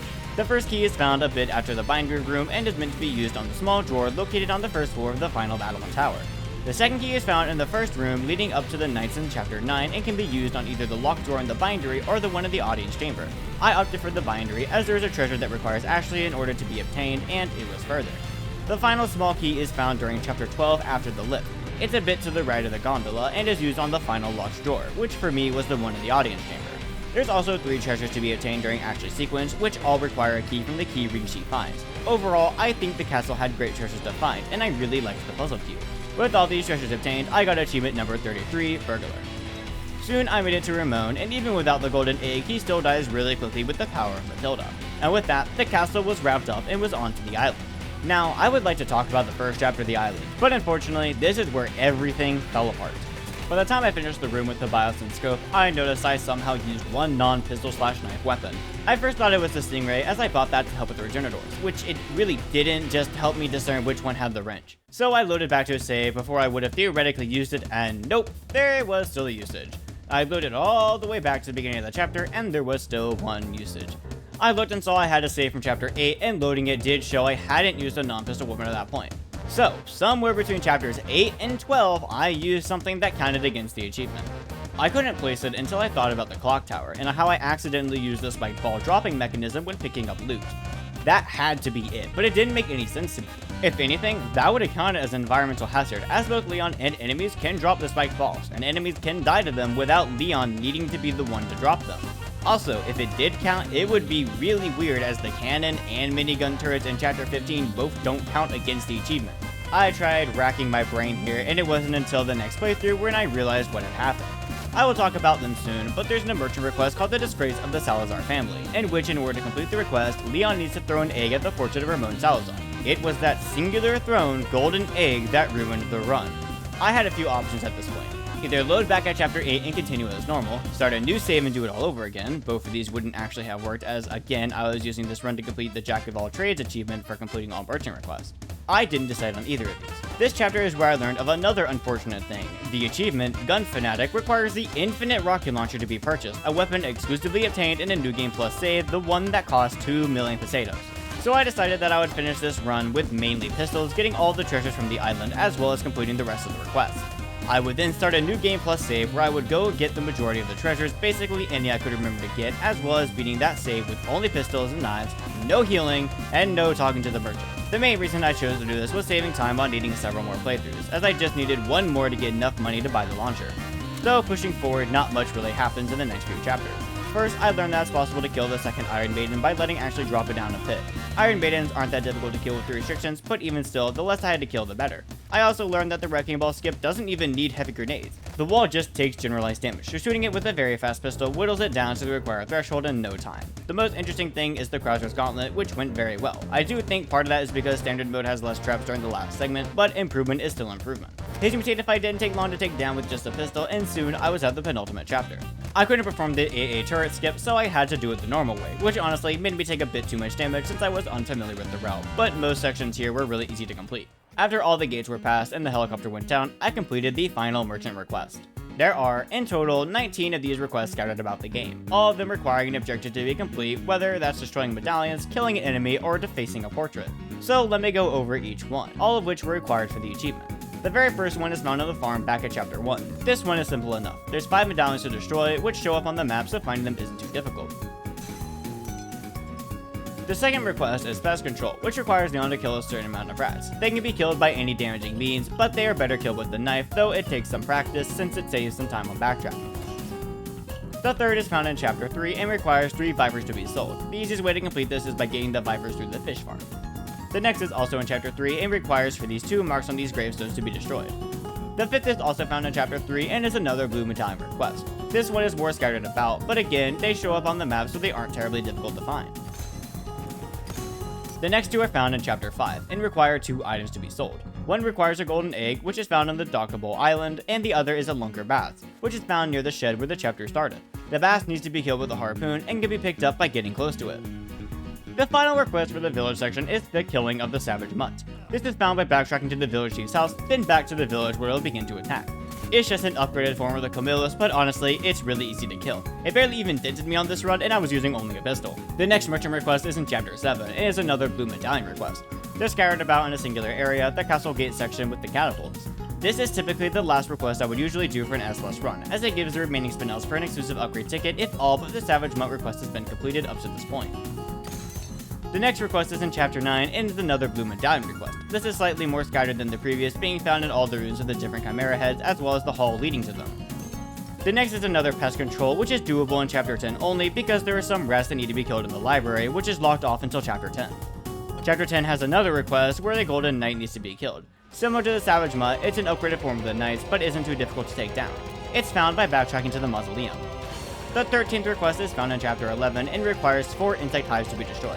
These are found in the hive section before the first Krauser fight and can be located by looking up and spotting certain sections from the hive that are pulsating. Shooting it destroys it and completes the request when all 4 are removed. The final 2 for the castle are during Chapter 12. One is the previously mentioned Disgrace of the Salazar Family, where an egg needs to be thrown at a portrait of Ramon Salazar in the throne room. The other request in this chapter requires a backtrack to the start of Chapter 8 and requires this nest to be shot down to get the Scratched Emerald. Selling this completes the request. This can actually be done in Chapter 8 as long as the location of the nest is known. The next 3 are located during Chapter 14. The first to be completed is a pest control in the drawbridge room in the sewer that has 3 rats to kill. The next is another blue medallion where they're all scattered in one area but require different angles to be destroyed. There's another kill-strong enemy request, which is found where the Biosyn scope is and is an upgraded form of the Iron Maiden. This is difficult to take down, but by maintaining a distance with the enemy, it's far easier to kill.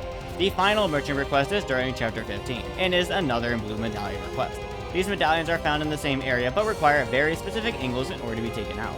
With all merchant requests complete, I earn another achievement, Jack of all trades. With that achievement out of the way, I make it to the end of the chapter and begin to head to the final boss fight. Now technically, I could use a rocket launcher to end this fight early, but I decided to actually fight Sadler instead, as I hadn't fought him since the first playthrough and I just wanted a little refresher before I attempted him with minimal damage. It goes really well, with this attempt not taking too much damage in the first place, and soon I'm at the escape sequence. With all my practice from before, this is a cakewalk, and another playthrough is finally over.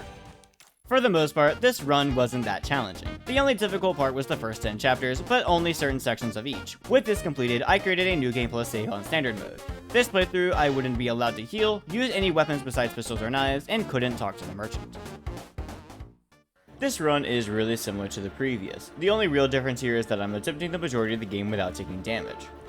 So because of this, I won't be going into too much detail about the majority of the game. I'll only touch upon the areas where I took damage and had to restart a few times.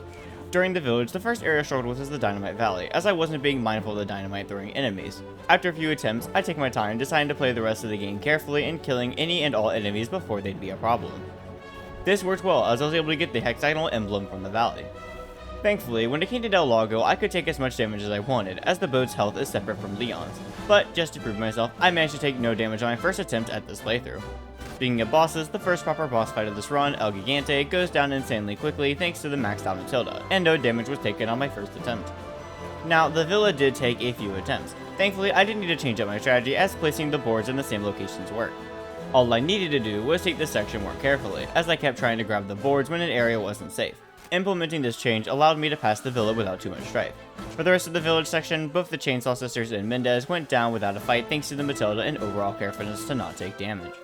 Arriving at the castle posed no threat. By employing the carefulness from the previous chapters, I was easily able to make it to the water hall, but this is where I ran into an issue. I didn't properly take into account where the crossbow enemies would be, so I took damage and had to restart, but my second try proved successful and I was on to the next chapter. When I made it to the castle battlements, I had to restart once due to being reckless, but being careful the next time around let me be able to make it to the end of the section and on to the next chapter. Chapter 9 didn't have much interesting to talk about. Okay, well, only one dog got me. So, after restarting one more time, I made it to the main section of chapter 9 where thankfully nothing went wrong. Reaching chapter 10 filled me with dread.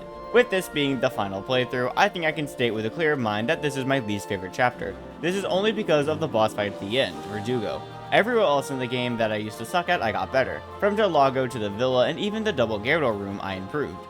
Even in this playthrough, I did struggle slightly with the double Gyarados room, but that's because I had to figure out a way to clear enough enemies before they could damage me. I actually played no-hitting this boss very well my first attempt, but when I went to the elevator, it warped right in front of me, causing me to panic and use a nitrogen shower. It hit me, the shower hit me, causing me to have to restart as that was an uncomfortable amount of damage for me to take.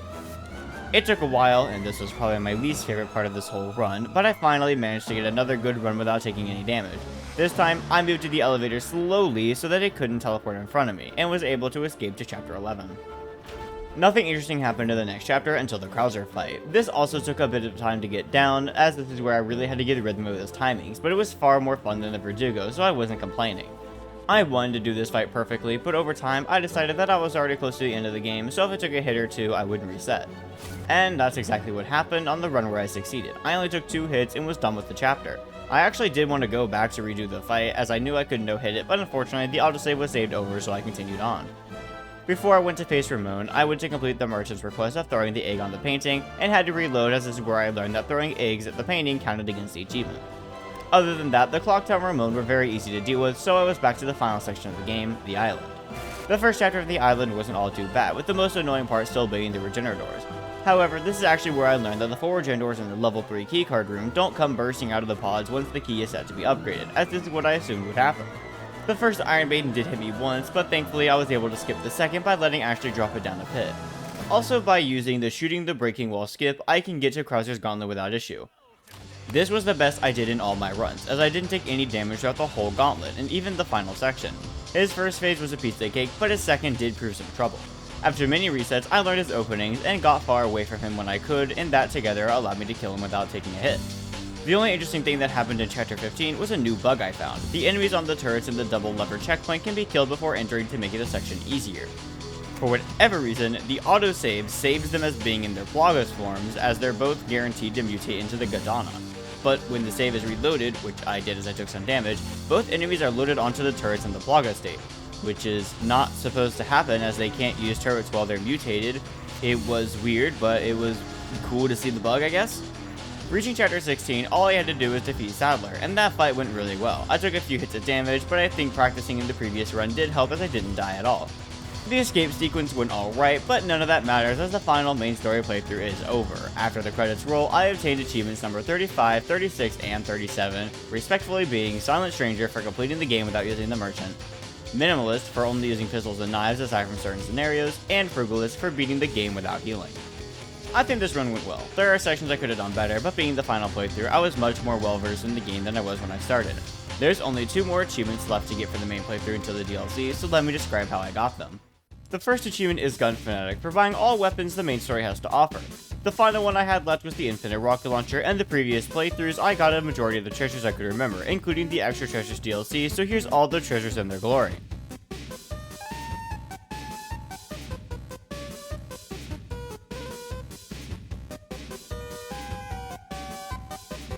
It took a bit to get all these inlaid and sold, but afterwards I got the Rocket Launcher and my next achievement, Gun Fanatic. The final achievement was one I meant to get on my first playthrough but didn't. The achievement was to throw a grenade in Ramon Salazar's mouth during his boss fight. There wasn't any good time to do this in any other playthrough, whether due to speedrunning or restriction. I also meant to get a save right before his boss battle last playthrough but forgot. Thankfully, I had a save at the start of Chapter 11, so after loading that, I resold everything and got the Infinite Rocket Launcher again, getting to use it for this chapter. Luckily, this chapter has something cool with the rocket launcher, as the debris normally cleared with the dynamite can be cleared with the rocket launcher as well. I soon make it back to Ramon's boss fight and ready my grenade. After a clean throw, I got... You talk too much. Yes, Leon, that. For throwing a grenade in Ramon Salazar's mouth. And that is every achievement in the main story. Honestly, it was a ton of fun. While some were difficult, looking back, they were enjoyable to complete no matter what. Going into the DLC, it is shorter than the main story, only 7 chapters long, and has 7 achievements as well. Some are for killing bosses within the DLC, others difficulties, and the final one's getting an S+ on specific difficulties. With that out of the way, here's how I got all the achievements in the Separate Ways DLC. Since this DLC plays almost exactly like the first, I won't be describing all the mechanics in detail, but the story is different, so I'll be diving a bit deeper into that. There are new mechanics in this DLC, so as they come along, I'll describe them. The story starts off with Luis inside the castle's dungeon. However, he is quickly saved by Ada, who's disguised as one of, these guys. I'm not sure what they are. They soon both begin to take their lead to the castle's exit as Luis hit the amber that Ada needs. On the way, I checked my inventory and wow, Ada came so much more prepared than Leon. She has 2 guns, a grenade, and a flash grenade. She's taking her job seriously. Before they could leave, they're ambushed by enemies. Ada ties Luis to a rope and hoists him out of the castle, and he tells her to meet him at the church. Ada deals with the enemies, and now I'm at the first Blackrobe fight. Blackrobe is a tricky fight. It's able to melee Ada, but otherwise slowly walks towards her. After enough health is removed, Blackrobe vanishes and now creates fake copies of itself. These copies can still do damage to Ada, but will disappear when hit. The goal here is to find the real Black Robe, and after doing so, it didn't take long for it to vanish and leave Ada alone. Ada can finally leave the castle, and going through the doors as Ada calling her employer Wesker. She tells him that Luis hit the amber and she needs to get to the church. This is where the new grappling hook mechanic comes in. Certain ledges can be grappled for Ada to get to higher ground, and some of these can also be used to get out of trouble quickly. As Ada begins to head her way out of the church, she first has to go through the castle gates. This section can be stealth, but I wasn't careful and got caught, which sounded a bell alarm and had catapults targeted onto me. I got hit several times, but using the grappling hook, I was able to get out of danger. Now I could use this cannon to take out some of the catapults, as well as all the zealots on my path forward. Afterwards, Ada uses her grappling hook and is sued out of the castle proper, but it's shown that Blackrobe is still after her. Chapter 2 begins with Ada talking to herself about her own inner conflicts with getting the amber. She knows it's a bad omen, but made her peace with it, or so she thinks, as she believes she changed during the events of Raccoon City. With her backstory done, she tells Wesker she's heading to meet Luis. As she begins to head to the church, another use of the grappling hook is shown. When enemies are staggered, they can be meleeed from a distance by using the grappling hook. This also brings Ada towards said enemy and even knocks down surrounding enemies. Ada makes her way onward, and the first brute is introduced in this DLC. I decided not to fight it and instead ran as fast as I could, which luckily there was a grappling point which put me out of danger. Soon, Ada arrives at the villa through a backdoor entrance. This is another section where a bunch of enemies can be stealth. Once the enemies are all killed, or enough sound is made, new enemies appear through this gate. I tried to fight them, but then a brute spawned, so I hauled myself out of there, and thankfully getting to the next grappling point wasn't too much of an issue. Atop the windmill, Ada sees Leon fighting in the village. She continues on her path, and after taking out a few enemies, I complete the first request of the run. This is another medallion request, but since there isn't any achievement related to completing all of the requests in the DLC, I'll describe them as I go along. After the request, a match symbols puzzle is required to be solved to progress, but after solving it and memorizing it for future playthroughs, Ada finds herself at the church's graveyard. There's some enemies to be killed here, but they're not required to progress. Once reaching the church's doors, Ada sees that Louise is nowhere to be found. Being the kind Samaritan that she is, she rings the church's bells, the same one that rings during Leon's village sequence, to call off a horde of enemies attacking him. Wesker tells Ada that Louise's signal was lost somewhere in the forest, and Ada decides to check the chief's house for clues where to find them. So Ada begins to head in that direction. The horde that was attacking Leon begins shuffling their way to the church, and fighting them was easy as I could get the drop on them. Soon, Ada makes it back to the town hall, where the merchant introduces himself. Instead of a shooting range, Ada can outright buy charms with pesetas, which I wish was in the main game. Heading out into the village square, Blackrobe makes itself known, and it's time for the second Blackrobe fight. Blackrobe has a few new attacks such as lunging at Ada and vanishing and reappearing in different parts of the arena. After it takes enough damage, Blackrobe summons one spectral clone, which is the exact same as before, still being able to do pretty much everything the real Blackrobe can. The easiest way to tell which Blackrobe is the real one is by looking slightly up to get a peek below his hood. If the eyes are glowing red, it's real. After a bit more damage, tons of more clones are summoned, but it doesn't take long for the real Blackrobe to go down. This time, it walks away from Ada, so it's still not dead. After that fight, I resupply by using crates around the village, and soon find myself at the village chief's house. Ada goes up to the window and sees Leon getting strangled by Mendez, so she shoots Mendez before getting to the roof. The next chapter begins with Ada watching Leon as he heads back to the village before entering the house. After a bit of searching, I find a hidden key which is used on a drawer upstairs to find more information on Louise's location. This tells Ada that Louise is somewhere near the abandoned factory, so she begins to head there. When exiting the room, Mendez begins to chase Ada, and honestly, I should not have stuck to this section as I did. I didn't die, but I took far too much damage. The path is really simple, but there's only a few enemies that stand in Ada's way, each of which can be staggered by a gun or can just be ignored. There's even grapple points to skip segments to make it easier. Once I escape Mendez, I'm in front of the abandoned factory. There's a cool merchant request here which requires an enemy wearing Leon's jacket to be killed, then to sell the jacket to the merchant. This section also shows the use of Ada's iris, a program in her artificial eye, at least that's where I think it is, which allows her to see less visible details. She uses it to track footprints all the way to where Louise was held. When she sees Louise missing, she uses the iris again to track his footprints, then finds a cigar box with a frequency on it. Tuning into that frequency shows Louise, and he tells her to meet her at the villa. On Ada's way out, two chainsaw villagers begin to come after her. While difficult to take out in the early game, they weren't too bad to fight, and they both went down without too much trouble. Ada turns his valve to turn off the steam blocking her way, but as she exits, she passes out. Thankfully, Wesker assisted Ada and brought her back to the village chief's house. Ada begins to head her way back to the villa, and on the way, the first katanas of the DLC are shown. The village and the farm have a few enemies, but it doesn't take long for Ada to get to the bridge, and there's an El Gigante. This fight plays out almost exactly the same as the one in the main game. The main difference is that Ada can grapple onto buildings for a height advantage, which El Gigante is able to destroy. There's also enemies that passively spawn for a bit, which adds additional problems. It takes a bit, but El Gigante is down, netting me my next achievement, Giant Slayer, for killing the separate ways as El Gigante. Ada beats up with Louise, and he tells her that he is going to get the amber, but first he needs to do something, so they both begin to head towards the castle. Ada and Louise arrive at the castle, and Louise tells Ada that he needs to do one more thing before getting the amber, which upsets Ada.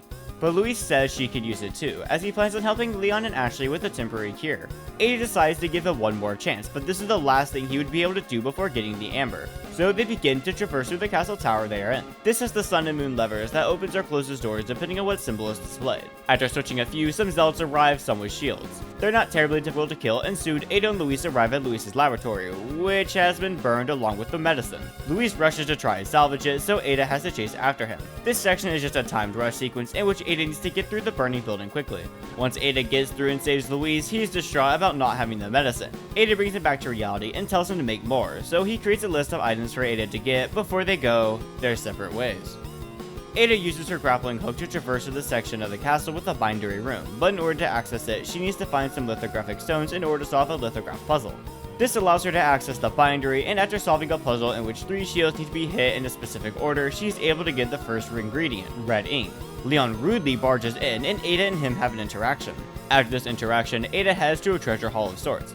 Before she can get in though, she needs to get a crimson lantern from this hallway. This hallway has a bunch of the gongs that need to be shot in order for the doors to open, and when she gets the lantern, a drill appears behind her, and she needs to open each gate again, this time with each gate having changed symbols. After that chaos, she has access to the treasury. After walking a bit in the treasury, she finds a silver bottle which can be used to open the gate ahead. Unfortunately, taking the bottle turned off the lights, which forced the knights in the area to awake. They're simple to kill, and soon she finds herself in another room with more knights, but she also gets the golden bottle that she needs for the medicine. Taking this starts a siege of several knights. The first wave has 2 knights, and the second wave has 2 knights with 2 crossbow zealots that spawn behind the locked gates. The third wave is 3 knights with the crossbow zealots as well. After all the knights are dead, the gate lowers and I can kill the zealots. After this, I can use the bottles to get out of the room, keeping the golden bottle. This takes Ada to the courtyard, which is another medallion merchant request, which was easy to complete. In order to get out, Ada needs to kill the summoner that took the moonstone, which opens the door upstairs. The summoner wasn't enough, so there's also a bunch of zealots which can turn into the mandibulas. The easiest way I solved this section was by rushing to kill the summoner to get the moonstone, as killing the enemies wasn't worth it. To get around easier and avoid enemies, grapple points are all around the maze. After I got the moonstone, I soon found myself near the castle battlements. Wesker calls Ada on updates on the Amber, but nothing's really changed in that department, so the call ends. She then sees Ashley being taken to the throne room, so she lets Leon know. This section has a few enemies, but they're all basic zealots and are really easy to take care of. When reaching the next tower, Ada checks below to see a specimen collection room. There's a puzzle here which needs the iris to be solved, in which Ada traces the footprints to 3 specific specimens, then puts that in as the code. Once the cage is opened, the butterfly is hers, and she has all the ingredients for the medicine. Ada beats up with Luis, and before he can give her the amber, it begins to react with the parasite inside Ada. So Luis begins to make the medicine, but doesn't work right away on Ada. Then Black Robe begins to pursue the 2 of them. Ada tells Luis to go fulfill his promise to Leon and to leave the Black Robe to her, as she'll be fine. She tells him to keep the amber until the parasite is sedated enough for her to take it. This chapter begins right where the last one left off, with Black Robe searching for Ada. Thankfully, the medicine kicks in right before Ada is caught and Black Robe walks away. Ada then begins to go through the battlement towers, a backtrack to what Leon did. Eventually, she finds a note from Luis that tells her to follow the arrows as their signs to point towards his location, where he went to the castle sewers. Using the grapple hook to go down, Ada enters the sewer location. This is when Avistadors begin appearing, but thankfully they aren't in large quantities, so they aren't that difficult to kill or avoid. This area also has another merchant request to find a fish within the sewer. I will complete this later as the fish isn't too hard to find. I also buy a unique charm here that lets Ada grapple enemy shields and pull them off, making these enemies far easier to take down. After progressing a bit, I found a valve that, when turned, drained the sewer's waters, allowing me to access the lower levels. The lower levels are filled with tunnels that have Nivistadors hiding in the water, as well as the aforementioned fish for the merchant. Eventually I make it out and find myself in a room with the Garrador. This is similar to the double Garrador room, except just one Garrador, but additional enemies spawn to make it harder to take down the Garrador. I use a bunch of flash grenades here to focus on killing the Garrador, which didn't take too long to do, and this opens my way out. I clear all the enemies first before heading upward. I reach an elevator and soon a grappling point, but using this gets Black Robe's attention. Ada quickly finds a suitable arena and tries to kill Black Robe through fall damage, but this unfortunately doesn't work. Ada unrobes herself to reveal Placenta and begins the next boss fight. This one is challenging as the arena really isn't that spacious. Placenta is able to charge at Ada as well as stick its tail into the ground and shoot it up at Ada. Its tail is able to shoot out sticky bombs that explode on contact or after a time. It also has a few melee moves, but other than that, it doesn't take long for Placenta to go down. I grab the Housekeeper's Beret and this boss fight isn't over, as the next phase is just Placenta's tail. This phase is harder than the first, as the attacks, while predictable, are far harder to avoid. Placenta is able to charge at Ada, and I still don't know how to actually dodge this attack. It can still shoot out the sticky bombs it could before. It can crawl on the walls to the ceiling before leaping to Ada, and after some time, it can summon Avistadors. All this to say, this fight isn't easy. Placenta has a weak point which is visible when it comes out of the ground, so I mainly try to focus on that. It takes a while, but Placenta goes down, getting me another achievement. It kept you busy. With Placenta down, Ada throws up her parasite and kills it for good, curing her of Las Plagas. Unfortunately, this is the part of the story where Luis dies. He calls Ada for the last time to tell her Krauser took the amber. So Ada begins to follow Krauser, leading her to the clock tower. She calls Leon and tells him that Ashley is being taken there. In order to get to the next part, I have to turn this wheel to open this door and get through it before it closes shut. This cave has a few enemies, but also a new merchant request. There are Nivistadors hiding around the place, and I need to take them out. They're easiest to see with the Biosense scope, which I got from the sewer. Soon, I find a lever which opens up the place, but also causes these boulder-like obstacles to rise up and fall, which did kill me as I didn't know they existed. Thankfully, I take my time and even use them to my advantage to kill a few enemies. Soon, I find myself outside where a bunch of enemies reside. There's a ton of explosive barrels here, and I use them to take out some of the more annoying enemies. After all the enemies are killed and I finish up the request, Ada grapples to the top of the 4's cruiser. Eventually, she sees him drive off in a boat with Ashley. She gets the keys to the other boat in the dock before Leon comes in and they share a ride to the island. This chapter begins the same way chapter 13 does, with Leon and Ada talking on the boat. Nothing changes about this scene until Ada leaves, which is where her story continues. Ada placed her tracker on Leon before grappling away.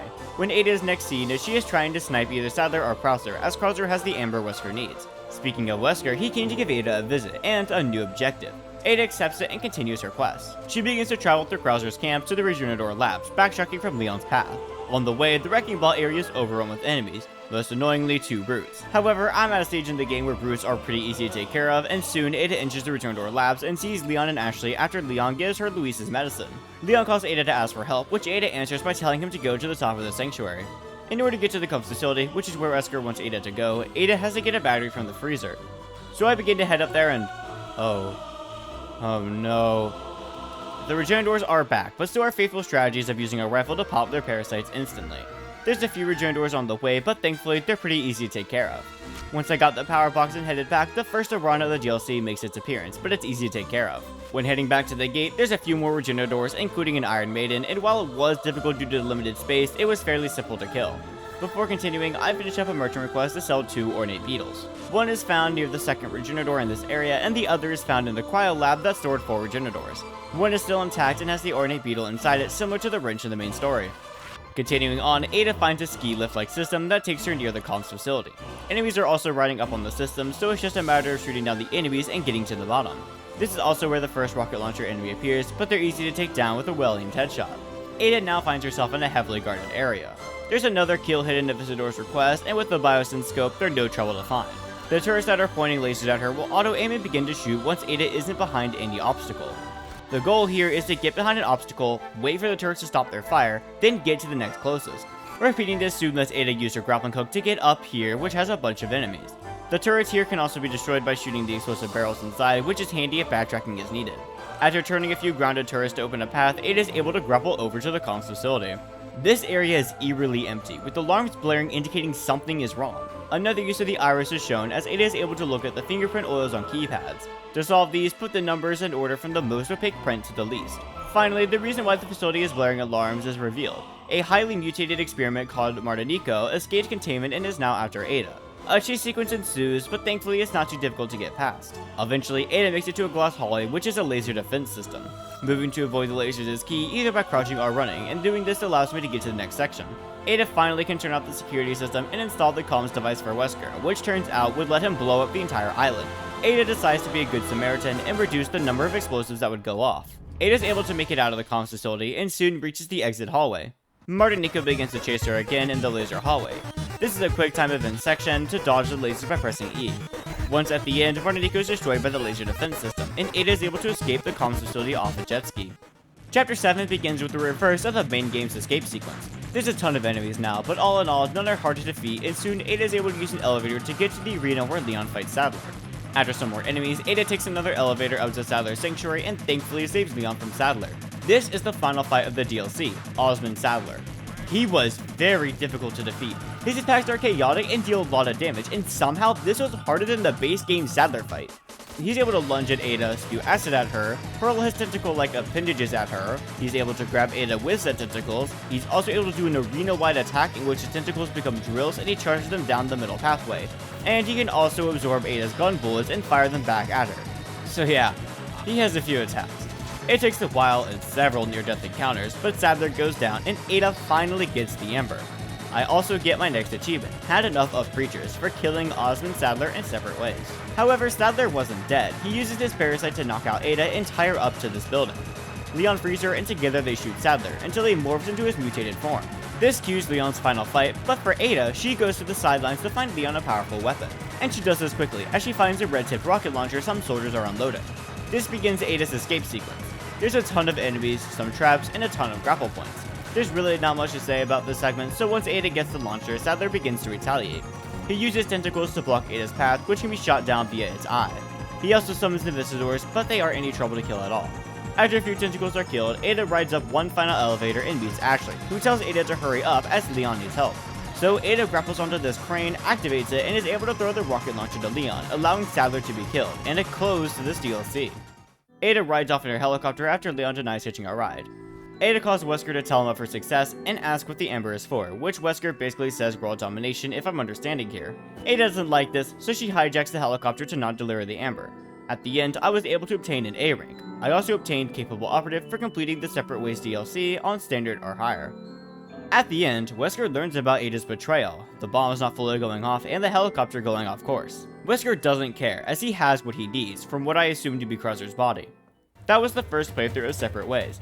Honestly, it didn't go awful. It's enjoyably short, but retains all the aspects that made the main game fun. But similarly to the main game, Ada has a bunch of accessories and additional weapons. My next playthrough would jump straight to Professional so I can attain the Chicago Sweeper, which is unlocked by getting at least an A rank on the Professional difficulty.